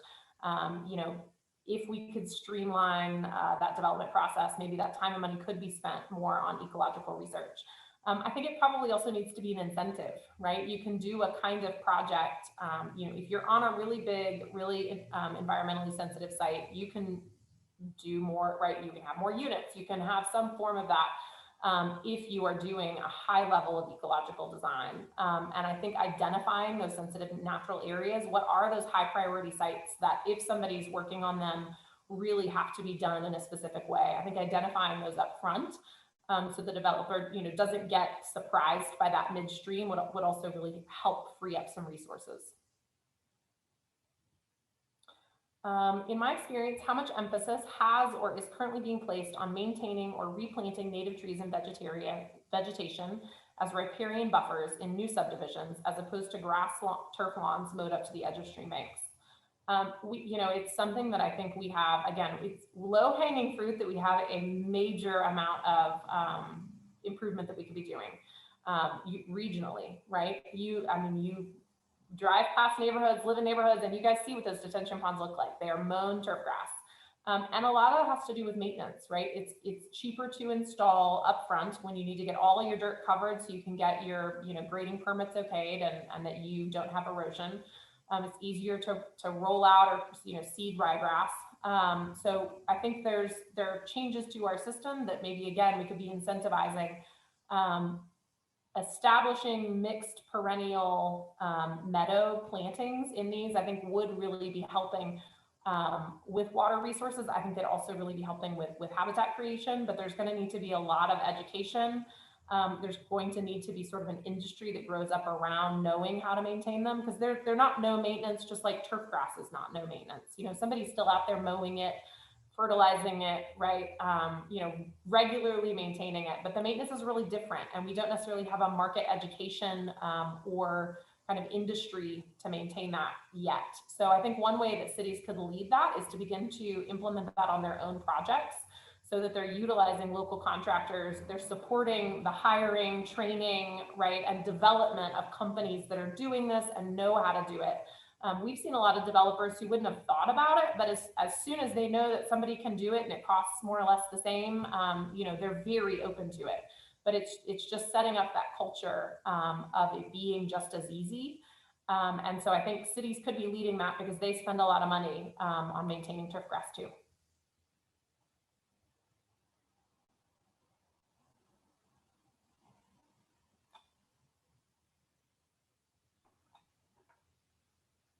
That's great, Allison. Thank you so much.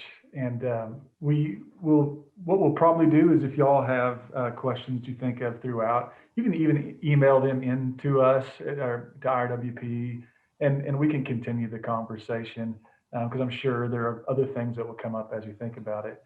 But we'll go ahead and turn it back to Andy and Brenda for the time being. Thanks, guys. Thanks. Okay, see if I can share the right screen here. Hopefully you're seeing the presentation. Okay. Well, that was, I think, a great lead in, Allison. Thank you. That was some great local examples down there. We're going to focus a little bit on some other examples here, more in the Kansas City metro area of things that we've seen work. I will say up front that Brenda and I, as was talked about there at the very end of those questions, is spent a lot of times with cities looking at more sustainable design standards, making the implementation of low impact development just as easy, as was said earlier, as some of our gray solutions.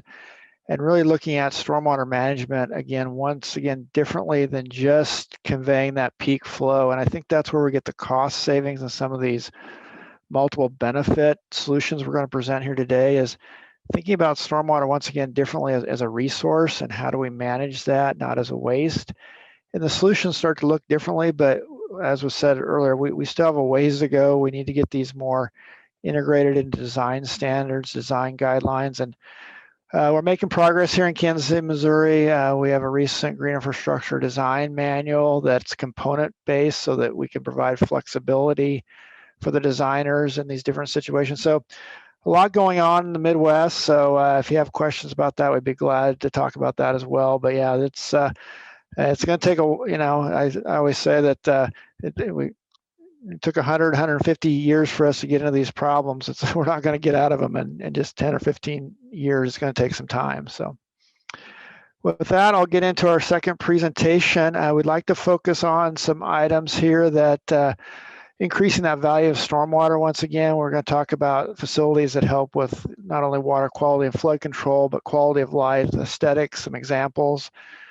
We're going to touch a little bit on resilient design, which is a whole topic in itself, but really what we're talking about once again is looking at the function of these facilities for both small events and large events. And as we look at these, we're also trying to consider both the upfront construction cost and then those operation and maintenance costs. And really those operation and maintenance costs can be reduced with smarter designs and just how you access the site, how you do pre-treatment, those types of things. And then we'll talk a little bit about throughout these examples of trying to reduce the risk, and then adaptive designs once again to our changing rainfall patterns. So if we think about managing risks, I'm a great, well, not a great picture taker, I shouldn't say that, but I like pictures. I collect them all the time. I often stop at road crossings and take different pictures. But what I see is that our stormwater management, the way we're doing it now, we're seeing a lot of risk to our public infrastructure downstream. These are just a few examples in my own backyard here where, a fairly new con-span culvert where the head wall is already eroded away, impacting the road. We have a manhole that's now 15 feet out in the middle of the stream, which obviously it wasn't built in the middle of the stream. So that stream has moved that fast in the last 10 years.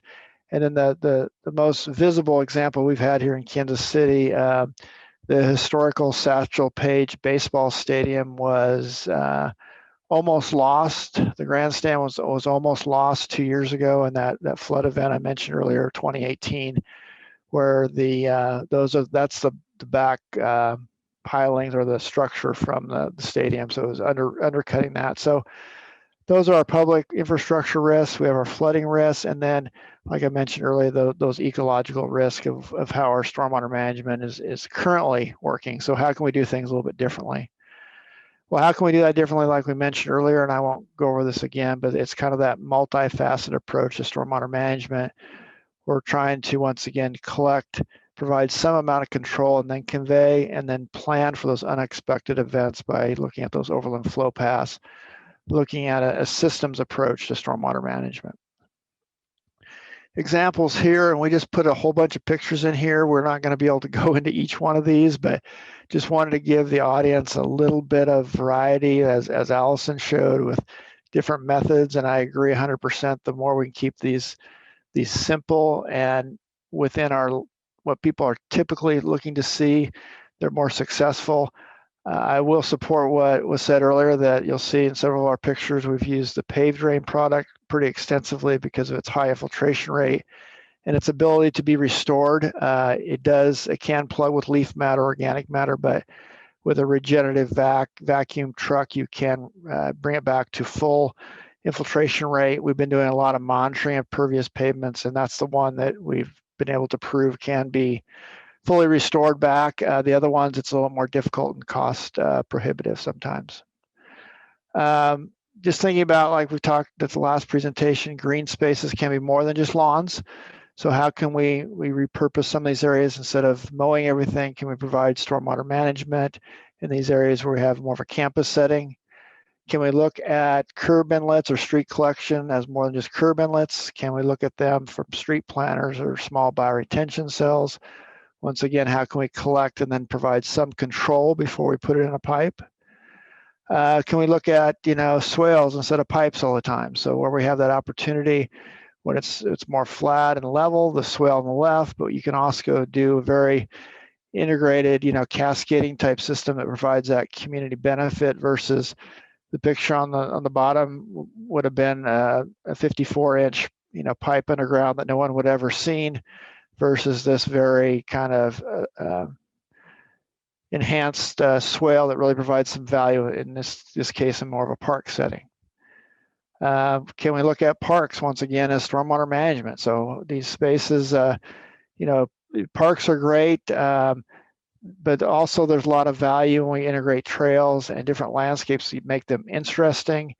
The mono lawns, while they do provide the passive recreational opportunity, these types of settings, these types of aesthetics have been proven here in Kansas City to increase the use of the park from a passive walking trails, from a pride in the neighborhood of having a more ornate type park than just all lawn space. So those are some examples we've recently worked on here in the Kansas City area. And then finally, this one's in Omaha, Nebraska, where we integrated flood control with green infrastructure. So much larger system. This has been featured many times in the news up in Omaha. Quite a few mallard ducks and things have now created this home. So taking an underutilized park and turning it into both flood control and green infrastructure. So with that overview, I got one more, I'm sorry, with the pervious pavements, parking lots as stormwater management. The one on the left is clay pavers. We're interested to see how those function. That project recently completed. That's an urban plaza in the old West Bottoms area of Kansas City. And the one on the right is a trailhead with paved drain. So we'll see how those pavers work on the left as far as an infiltration rate long term. And then finally, just greenways or green alleys, driveways. It's interesting, my experience has been, the one on the left was one of the first ones I did several years ago, and it's actually a small town in Missouri, Fulton, Missouri. Sometimes I find that the smaller cities and communities are a little bit more willing to try different items. They ended up installing that paved drain trench with some underground storage with their own crews that you see there. They used it as an ability, and so that was only a $30,000 improvement. And it creates a 10-year level service, and there's about 300,000 gallons of storage, and it's really reduced flooding in that area of their historical brickyard. So very interesting project. And then the one in the middle is Lee Summit, Missouri's first green alley. So a lot of examples of how we can manage stormwater differently. So with that, we're going to cover two case studies in a little bit more detail from more of an engineering standpoint with a little bit of planning and policy. So Brenda's going to cover the first one, which is her project that recently completed the Juvenile Justice Center in Kansas City, Kansas. So Brenda, you want to cover that one? Yeah. So we worked on just the stormwater management aspect of this project. I think it's funny, Allison started with showing some pictures of paved drain, and now we're seeing the same gray paved drain. A few more pictures throughout here, which as a designer, we've been working with that now for the last about 10 years. And I continue to go back to that particular product because of the maintenance side. So we'll talk about that here in a few slides, but what we would like to talk through here is how we've integrated stormwater management into the site development itself. This is a capital project for the county. So the county is really trying to set an example for what they'd like to see other developers and redevelopers do within their more urban core area. The driver for this project was really that downstream condition. This is located in the older area of Kansas City, Kansas, and the sewer system here has very limited stormwater capacity. The design criteria that we're using, however, was really developed for that more greenfield development application. And it's a little older at this point. So in this case, it's building pipes and detention basins for a 100-year storm. for the increase in impervious area only. So only treating the increase, not treating the site, not teaching the subwatershed. This area is open and grass, so that by putting that parking lot in, our impervious area was going to increase. And you can see how the original design for the project was that more traditional inlet and pipe system that's shown in blue here on the screen, with a detention basin that was only going to be designed to hold that back for about 30 minutes before discharging into a pipe that has less than a 1-year capacity. And this next slide shows what that space, that parking lot space, looked like prior to construction. And this had originally been multiple residential houses in this urban downtown area that had vacated over time, and most of them been torn down. So here is what we did. It still looks like a functioning parking lot, right? But what did we do differently? Because the parking lot was a big goal. They needed more parking in their downtown area for this new facility. So what we did is we looked at installing stormwater trees, and then also looking at a permeable paver to reduce the amount of impervious area on the site. And so looking at it in plan view, on the next slide, you can see how those features were incorporated. So we really focused not on meeting that 100-year design requirement. The city decided to simply look to improve stormwater conditions in the area through more of a practical design approach. So they targeted those more frequent storms to manage stormwater. Through that, we looked at what was required on the site. There was an extensive street tree requirement on the site, and they also needed a certain number of parking spaces. And how could we layer stormwater management practices onto those already existing requirements? So all of the kind of aqua colored boxes in the area are some type of stormwater street tree and stormwater parking lot tree. So we utilize the medians and the islands in the parking lot, as well as the surrounding street cross section around the parking lot area for street trees. Then we also looked at reducing the impervious area on the site through 2 rows of permeable paver parking areas. And then finally, just a complementary, more bioretention area that would be more focused on treating what wasn't collected in those other features on the site. So again, layers, we're trying to collect the stormwater where it's falling. So this is another view of the pervious paver system that we selected for this particular site. As a designer, I've had pretty good success with this system purely in terms of maintenance. The city and county had the right equipment to maintain this type of paver system. And so that was a big reason why we went this direction. It also integrated into the other parking lot features well. The next slide shows the tree planters, kind of a visual of how that was installed. These are still pretty young. So there's some other native plants that are planted around the tree itself, but the tree is really the focal point. And here you'll see a detail of what that tree planter looks like. There is an underdrain system that connects all the tree planters on the site. And we used more of a weir outlet control as an overflow on that underdrain system. So this project had 2 kind of phases. They required the parking lot to be built first, and then there was the construction of the actual building itself. And so as we moved into looking at stormwater management on that redevelopment site, it was a parking lot already. And so technically, per the design criteria, they were going to decrease the impervious area, and they weren't going to be required to do any stormwater control. So the county decided that that wasn't the direction that they wanted to go. And so we did look at how to incorporate, again, those stormwater features into site requirements that they were already going to be asked to do as part of the project. And so that's what this looked like this is the plan view. You can kind of see that older, or the previous parking lot that was there. And then the outline in red is in the center of the screen is where that building site was going to go and be built. And so we looked at, again, doing stormwater tree planters that would be more focused on collecting runoff from the street cross section itself, and then looking at more of a bioretention type system to collect the roof drainage. And so here is what those tree planters that are collecting the street drainage look like now. They are also still pretty young. This is a picture from late last summer and early fall to give you some perspective. So the trees are still pretty small.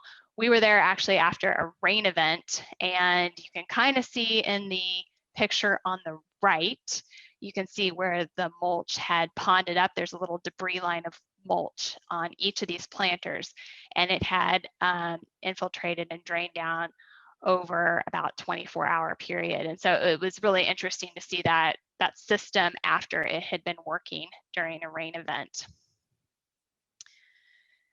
And then this is a shot on the left of a bioretention system that is capturing the roof drainage from the building on the north side. And then also they did use a paver system for the driveway into the facility to help more collect that sheet runoff from another parking lot that was just to the south of this paver area. So through this effort, the city did take the project through its development review committee and through the planning commission. Even though it was a capital project, that's something that they do with all their projects, which I think is a good practice.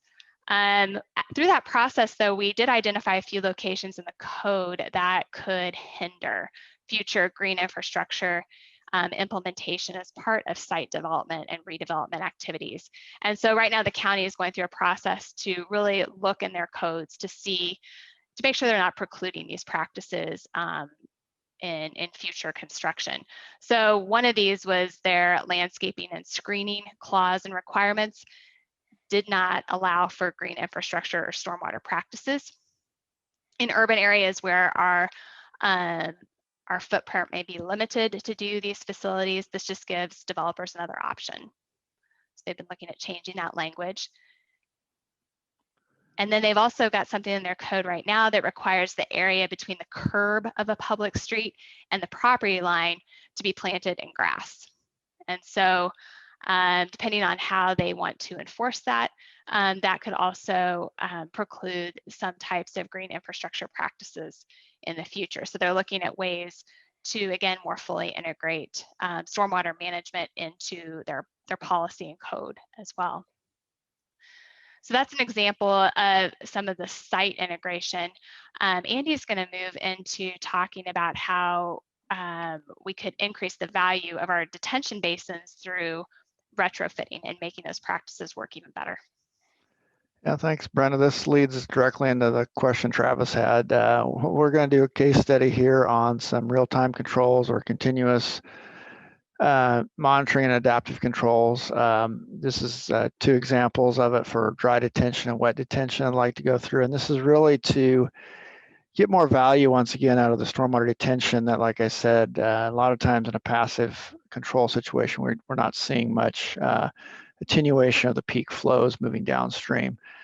So this case study uses a technology by a company called OptiRTC out of Boston that we've partnered with on several projects. And the idea behind it is, if you see here in the slide, that the uncontrolled runoff is that gray.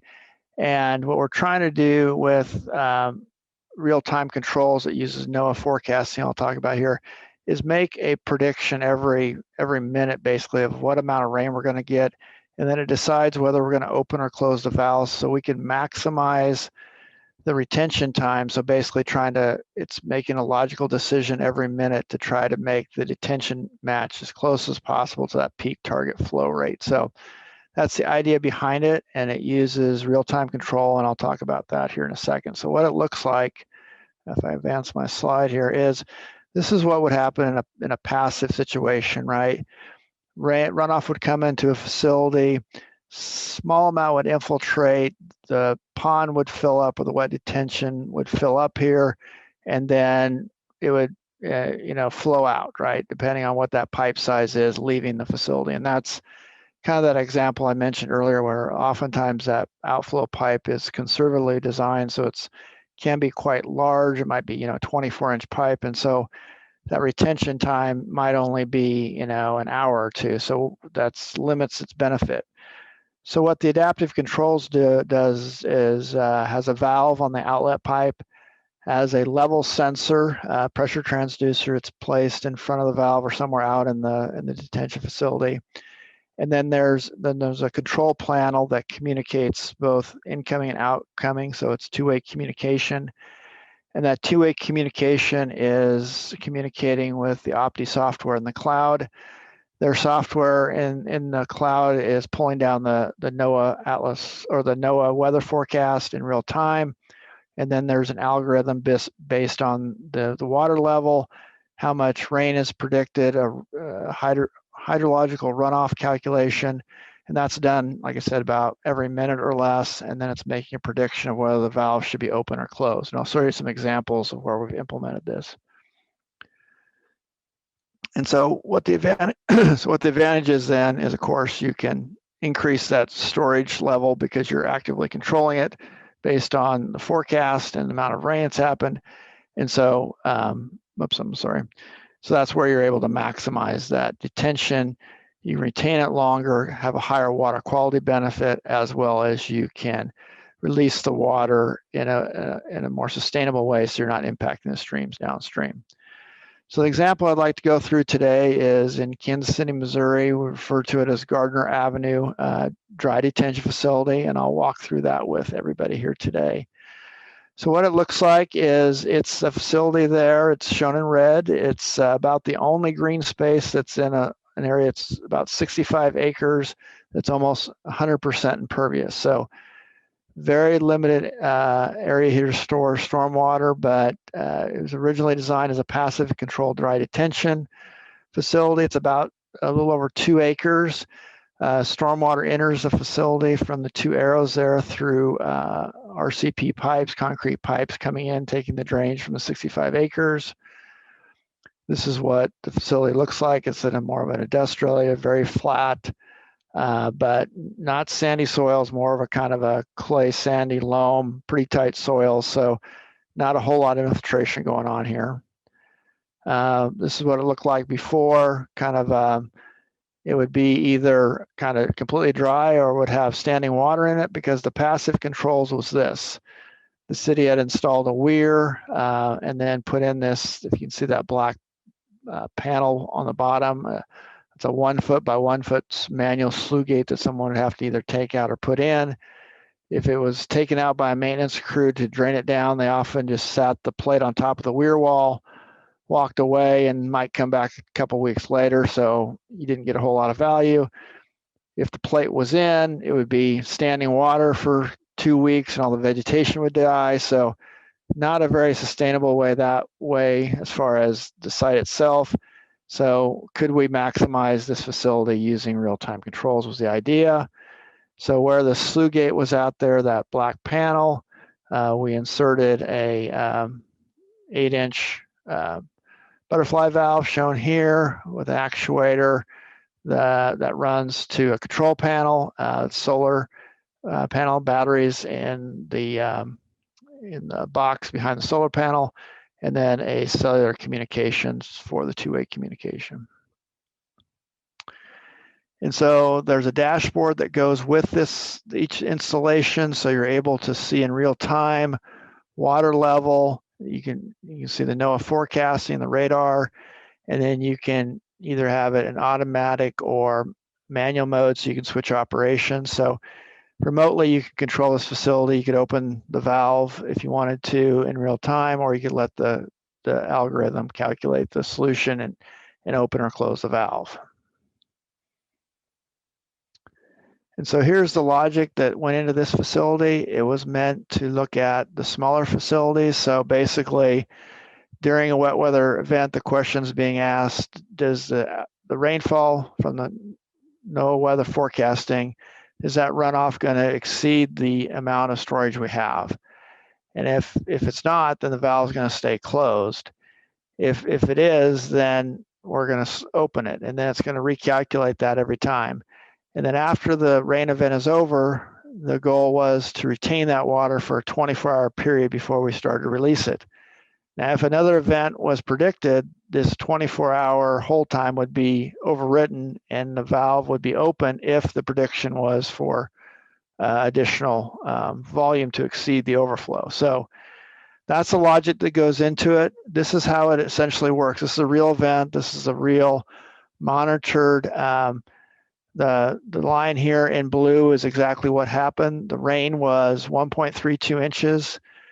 And then we had another event, 1 inch. And so the blue line is the water level or the storage volume. And then because there was another event coming, the valve was open. It was slowly released, but at some point, the prediction was that we'd have enough room, so it closed the valve. And so you maximize that second wave. So we're trying to hit that target volume of the dotted line on the top.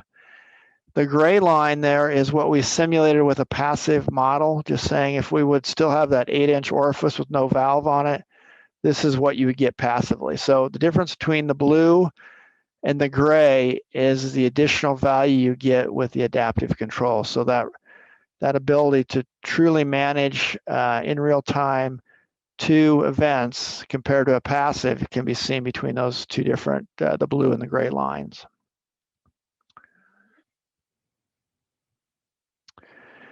And here's just a few statistics. I have some more statistics. I didn't have time to pull those together, but what's interesting about this one, this went in 2017 through 2018, so a little over almost a year's data. We had 39 inches of precipitation. We had a total inflow of almost 115 acre feet of runoff.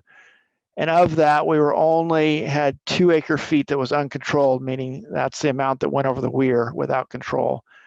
So in that first year, we had almost 98% control of all stormwater volumes. That's a pretty impressive number.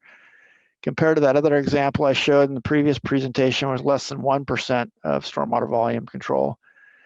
The passive system with an 8-inch opening without a valve would have only achieved 41%. So even the 8-inch opening, passively would still give you better control than trying to do something like more like a 24-inch culvert we saw in the other one. So the passive controls would have increased it substantially as well, but the adaptive controls get you another almost 50%. And so there's more than a 2.4% increase in attention function. In the second year, we didn't quite get as good as results, but once again, we had 118 acre feet of volume coming in, and we were able to control about 88% of that. And we increased the average retention time to just right at 40 hours. So much higher water quality value of having that much retention time. And then finally, I wanted to show an example of, this was meant to be for smaller events. It really only has the volume to have a 1 to 2 inch rainstorm. This was a flood event we had that was almost 4 inches, and you can see the radar and how it kind of came through in waves, which many of our storms do. And what's interesting about this event is through adaptive controls, we were able to almost exactly maximize the facility. So the results are on the left for that event that I just showed in the radar. So for almost 3.6 inches of rain occurring in 2 intense events, we were able to control all of the stormwater, even though statistically we were not going to have enough room, but by adaptively releasing a small amount of the water before the second event, we could manage both of those. So it's, as a stormwater engineer, getting this kind of data and understanding how runoff is actually happening with these real intense storms has really enlightened me about how stormwater detention design really needs to be done and how over design we're making these outlet structures. So that's kind of the takeaway there. And then we've also adapted these to wet ponds in Lenexa, Kansas that I mentioned earlier, where their goal is they're trying to improve water quality. So we've installed these. The picture on the left is their city center just off of I-435 at 87th Street. a very visible site, and we're maximizing this wet detention to improve water quality downstream, and that's been a successful site as well. So with that, we just have a few takeaways here that we've talked about. We really think that integrating stormwater management into site development is important, like Brenda just talked about. It's more than just the site. We need to look at those watershed solutions. The highest cost benefit solution needs to be looked at, and that's not just peak flow reduction, but a range of storms. Really trying to get those solutions that improve water quality, but also increase that community benefit. And hopefully you saw some of those examples, those pictures of what those solutions look like. And then finally, we're really trying to increase that function, that value of those existing stormwater assets. We can obviously utilize existing technology. We talked about that Opti technology. It's available. We can use digital mapping, and we can use real-time control. So there's a lot of tools out there we can use as stormwater engineers, as planners, as designers to implement this type of solution. And then finally, my focus, or hopefully our focus, getting back to the point of this webinar, is really looking at how can we use these solutions to improve the overall watershed health and function long term. And so those are our final points, and would love to take questions. I think we've covered all those, but I think we're close to be on time. Brenda and Andy, we do have a question about these real-time controls, and particularly the Opti RTC. Do you have a sense of kind of general costs of those for retrofitting? Yeah, what kind of cost it adds to that project? All right.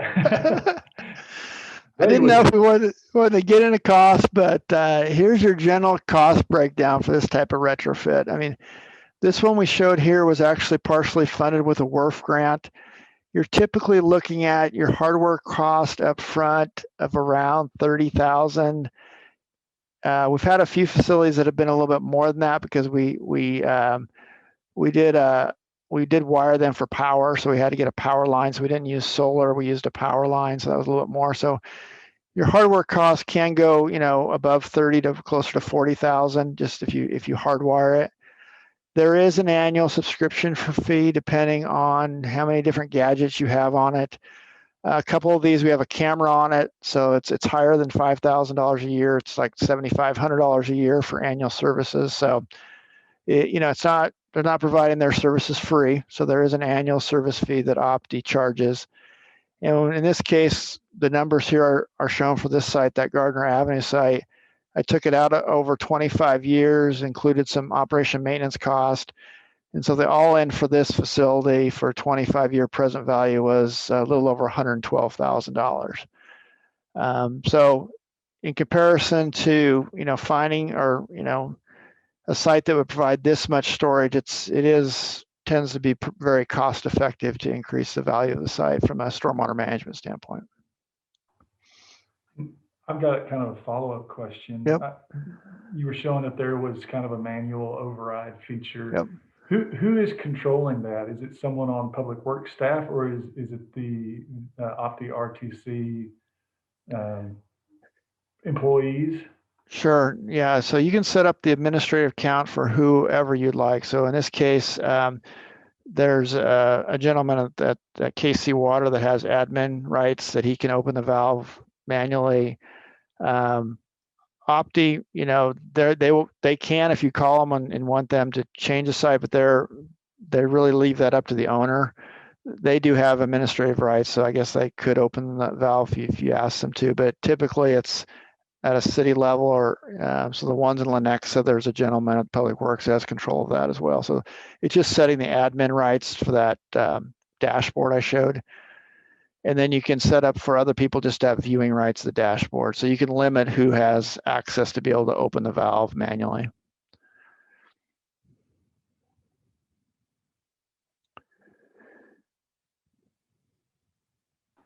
And one other question, what are the potential hazards if it fails, say the valve fails shut? Yeah, so that's the key thing. And our own legal people at Burns and Mac got excited at me too for this very reason. So what we want to stress here is that these are not 100% inline. We have never done a full inline system. So in the picture I just pulled up here, so in the passive situation, it's the same idea.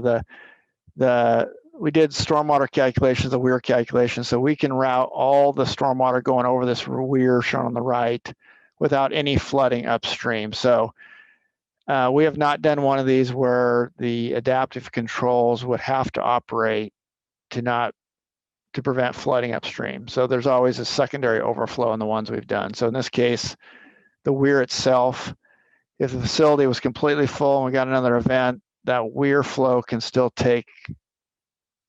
route the water without creating any upstream flooding. Thanks.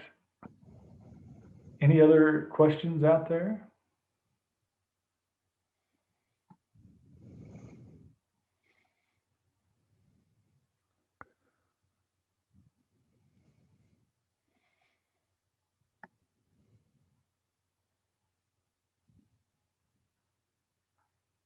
Andy and Brenda, are there any other really successful retrofit solutions that y'all kind of tend to employ more often than others? Yeah, the other ones we've done that have been passive is taking that that single outlet culvert that I showed in that one picture and doing more of a multiple stage outfall, like integrating a stand pipe or a stand box with some sort of an orifice plate, so that we're retaining the smaller events so we get more value out of them.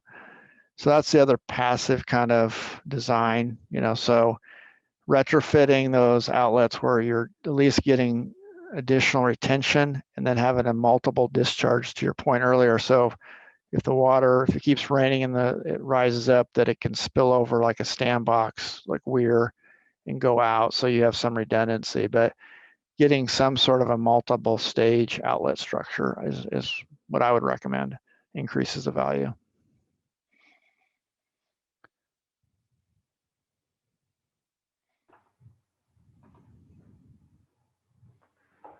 Well, Brenda, Andy, Allie, thank you all so much. And for those of y'all on the meeting, these folks are really leaders in their field, and we're very, very grateful for them to come share some experience and wisdom with us. And we hope to continue to follow up with them. And so if you have more questions, send them our way, and we'll see if we can answer them.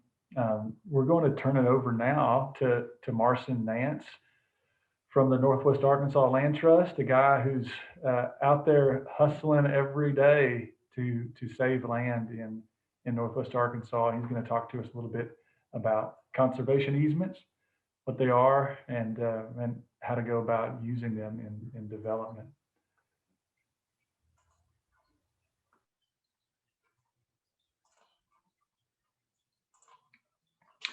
Thanks, Travis. I just want to appreciate you and say thanks to IRWP for allowing me to come on here and speak today. I am a biologist, not an engineer, so my knowledge is skewed a little bit towards water quality, not quantity. Though I was a lake manager in Florida for several years, I managed about 2,000 acres of urban surface waters, primarily lakes and a few retention ponds as well. And most of the issues I dealt with managing those lakes stemmed from nutrient pollution from just the volume of stormwater coming out. And so I worked alongside with our county stormwater engineers to implement BMPs within our stormwater system and our MS4 to try to clean some of that water a little bit before they've reached a water body, including things like baffle boxes and modular wetland units and curb inlet baskets, things of that nature, just try to help. Most of the waters I've managed were TMDL lakes. They were impaired for nutrients, except for one that was impaired for lead, which was an old shooting range. So that was a little bit of a challenge. But the common theme, I found why being a lake manager there was just there's just nowhere else for the water to go. We used to unfortunately joke that every water body ends up being a retention pond at some point because there's nowhere else for it to go.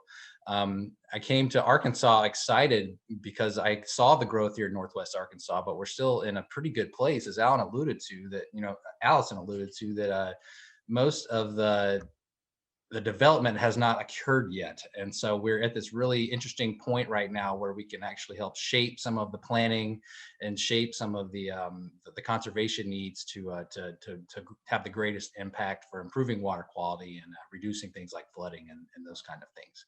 But today I am going to speak as a land protection advocate and director of land protection and stewardship for the land trust here, about conservation easements and how they work, and how they can work alongside development to protect all these conservation values that we hold so dear in Northwest Arkansas.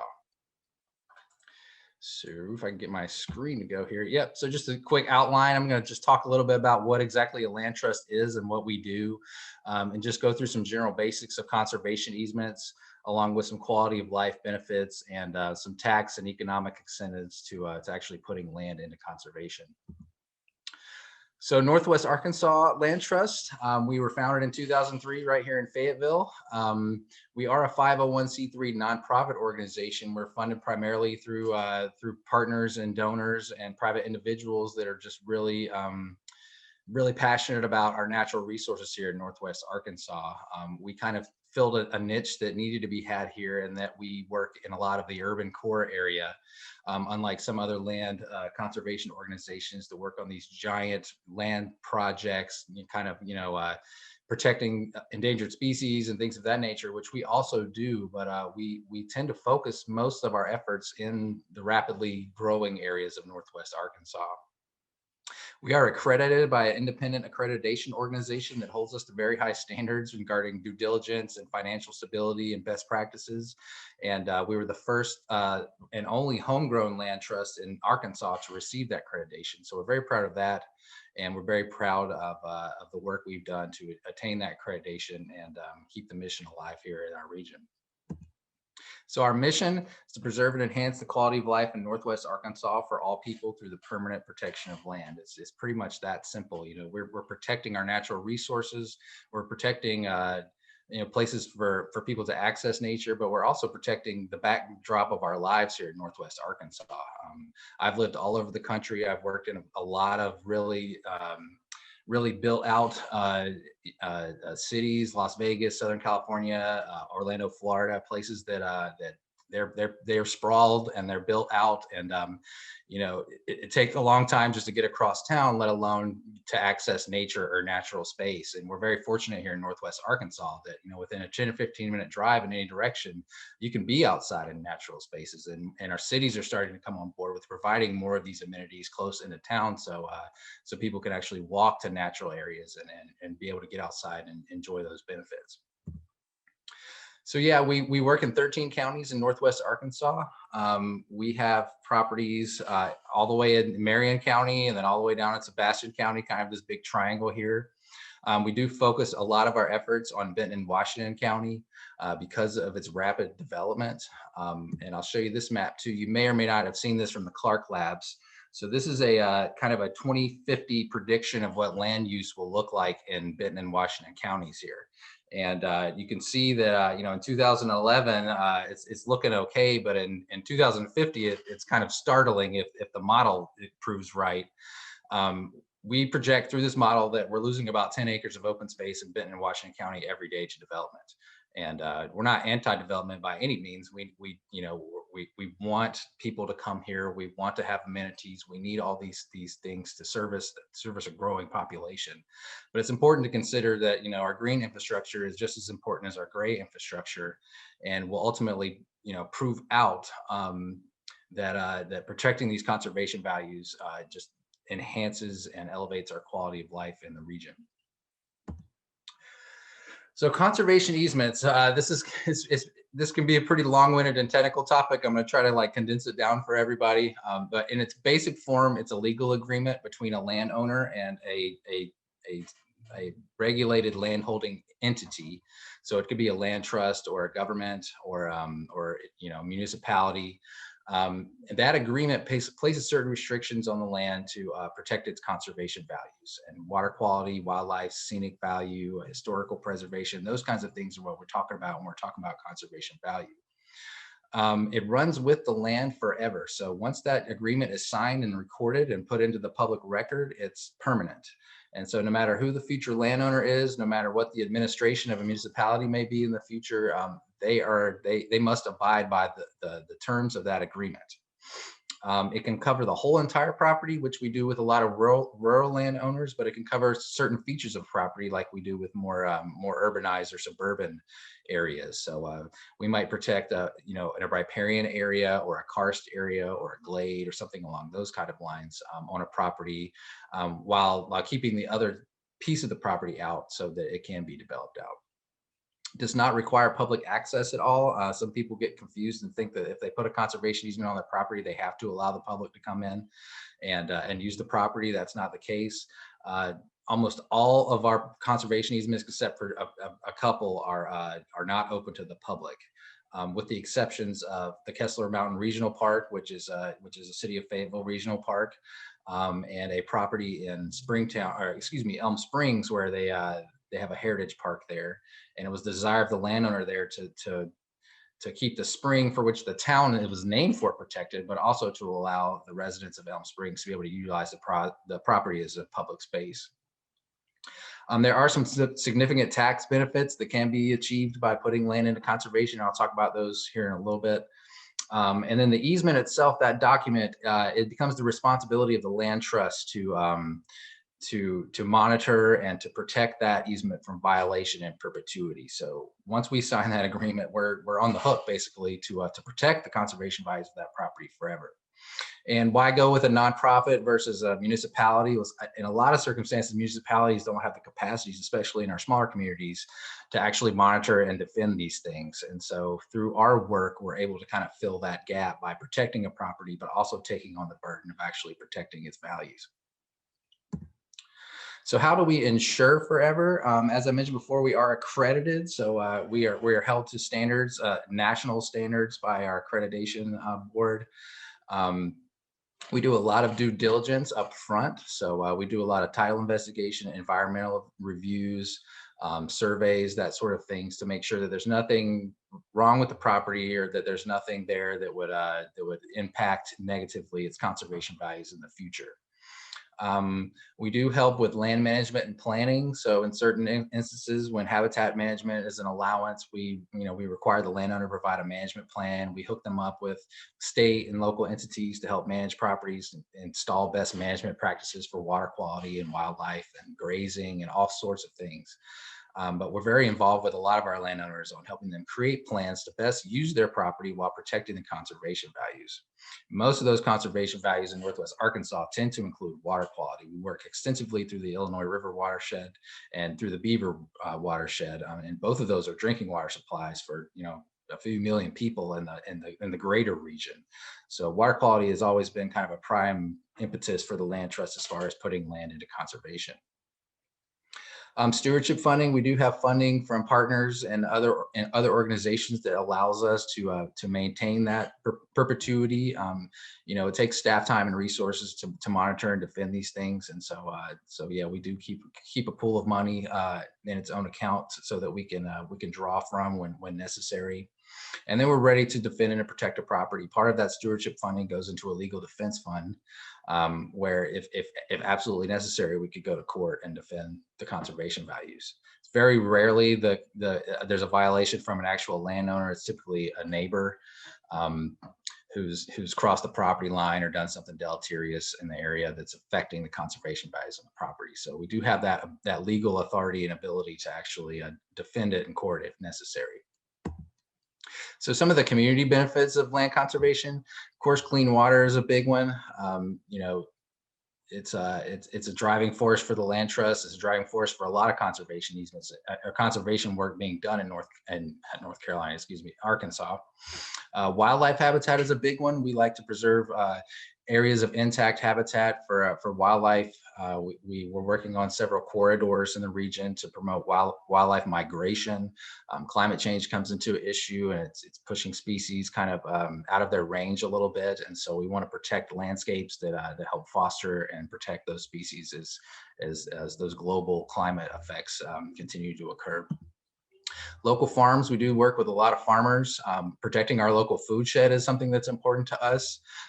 You know, it's keeping food close to home. So, you know, we're reducing emissions, we're reducing travel time, all kinds of important ecological benefits for preserving food close to home. And then outdoor recreation.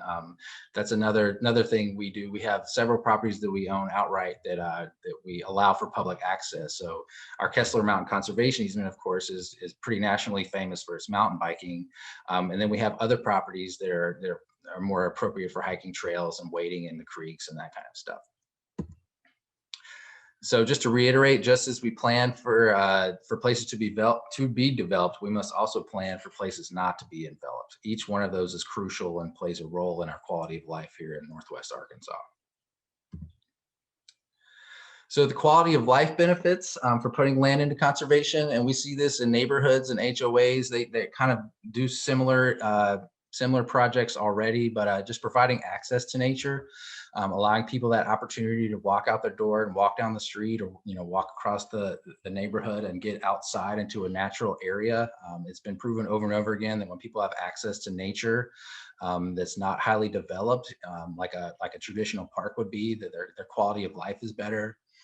Preserving cultural heritage, that's another important factor for Northwest Arkansas. We have a lot of Native American resources, Civil War resources, old homesteads, pioneers, that kind of thing. All that kind of protects our identity in the region. And it's important, for everyone to kind of remember where we came from and how far we've come since those early pioneers came out and tried to eke out a living in the Ozarks. And then once again, recreational opportunities, having trail systems and places to get outside and hike and bird and that kind of stuff, all leads to a greater quality of life. There's so many areas in the country where it's becoming difficult to do these things easily without a long commute to them. And so protecting these areas close to home around all the infill that we like to see, it's just ramping up the quality of life for everybody.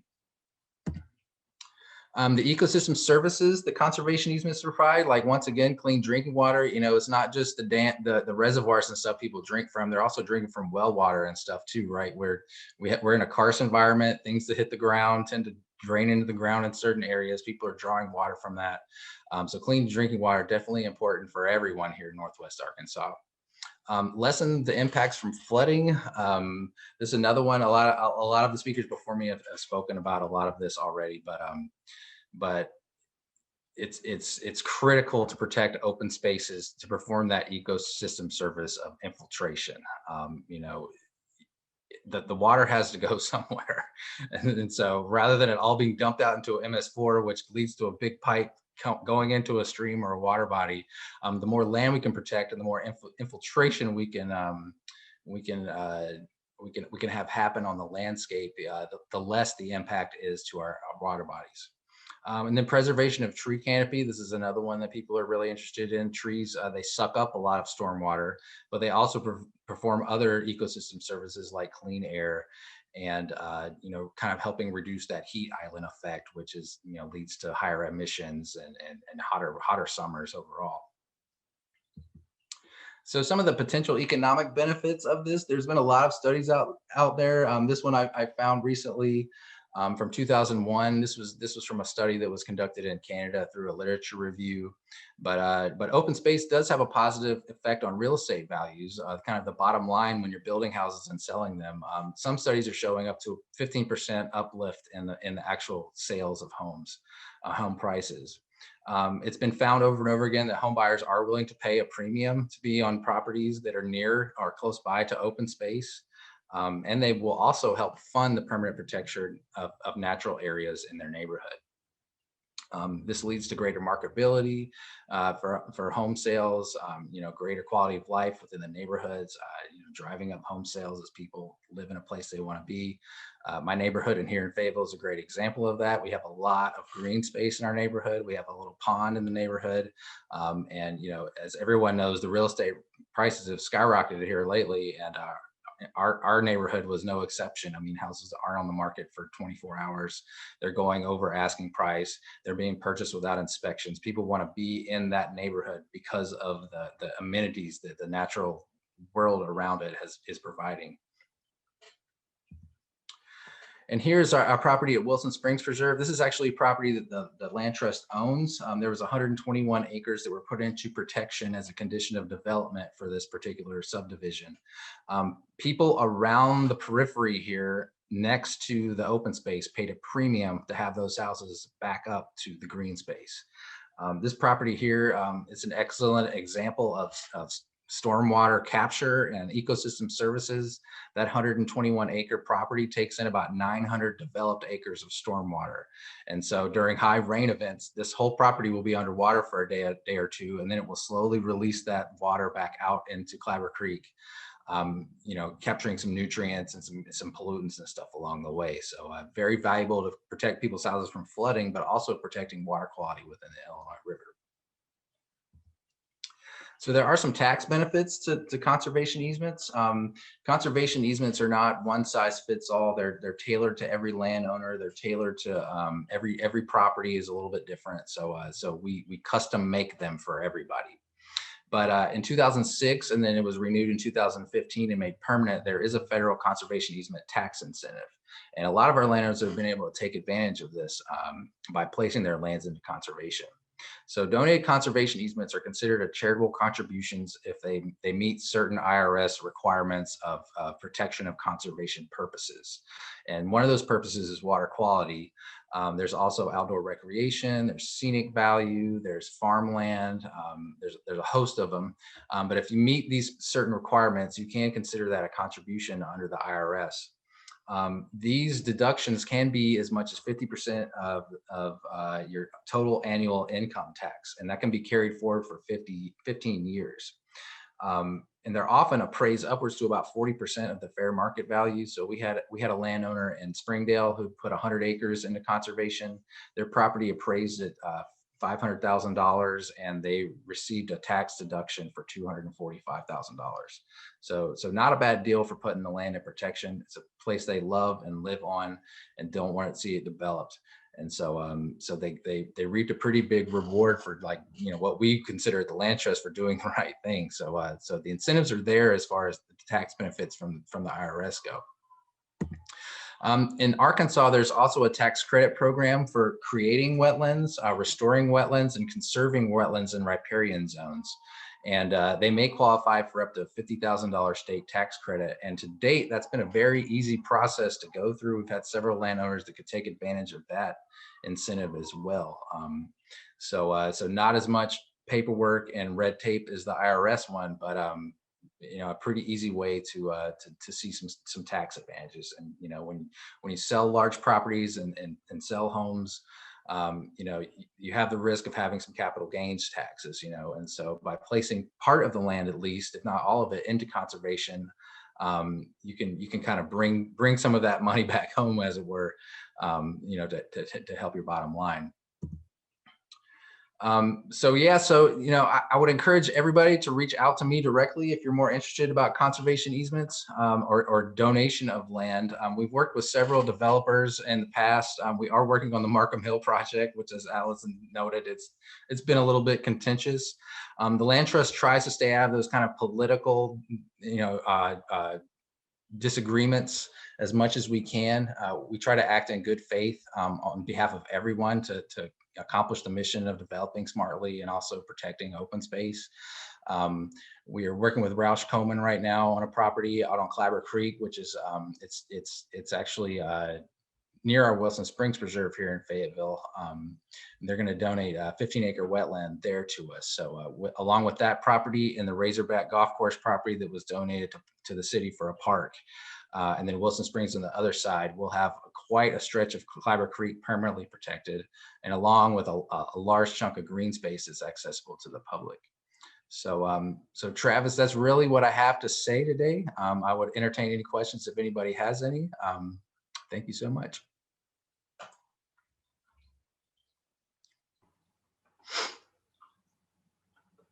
Marcin, one of my questions was, what are some of the costs, financial costs associated with putting land in conservation? And is it— Sure. is it So our pretty— average project. Sorry, go ahead.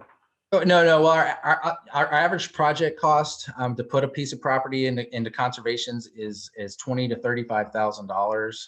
And that covers a lot of due diligence and a lot of work that we have to do in order to make sure that the property can be placed into conservation. But that also goes into a fund to help us fund our stewardship of that property in perpetuity. That money is not enough, of course, to see us through forever, but it does go into an interest earning account like an endowment.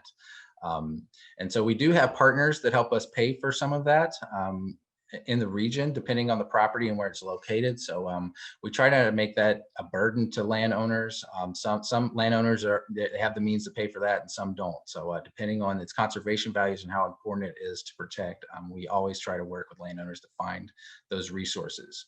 That money given to us for the stewardship contribution is also tax deductible as well. So that is like a direct charitable contribution to the land trust. And I will say for any developers or landowners out there that IRWP's Riparian Restoration program, for folks who participate in that and do also want to put their land in a permanent conservation easement, that our program counts any money spent on putting the land in conservation as the landowner's 25% commitment for any work that we would do in terms of improving riparian areas, doing wetland creation, any sort of the suites of best management practices that we fund. We would consider the land spent on conservation easement to be your commitment, and IRWP kicks in the rest. Right on. We consider land protection the ultimate BMP, because as we see so often, the best way to keep the water on the land and to keep the pollutants from flowing into our water bodies is to not develop it in the first place, right? And that's not quite practical or realistic in a growing environment like we have. But the more land we can put into conservation, and the more land that we can put into conservation to allow public access for, it's just gonna benefit Northwest Arkansas and our residents, in a whole host of ways. I'm seeing a question here from Brad Burns. Can multiple landowners in a municipality qualify? And maybe Brad, if you can expand on that, are you thinking of getting multiple people together on one project who have lands adjacent to each other? So that's very tricky. So the way the easements work is that it's for each surveyed parcel of land. And so, if you had 5 landowners that all wanted to get together, that would technically be 5 conservation easements. And so, we can't really group them all together quite like that, although I would like to be able to, but that's not really how it works. But we would love to work with landowners, especially in that area, to put easements on as much of that property as we can. A lot of times we find that when we put a conservation easement on a property, the neighbors get involved and interested, and then we start seeing kind of a domino effect. We've been seeing this on the Illinois River here lately, where one family put the conservation easement on a few years ago, and the neighbors heard about it, got interested, and they just signed their conservation easement last year. So right there in one spot, it's about 300 acres that we've got protected, and it's neighbors, and we anticipate that to increase as time goes on. Great. Any other questions out there for any other of our presenters? It looks like everybody's still on.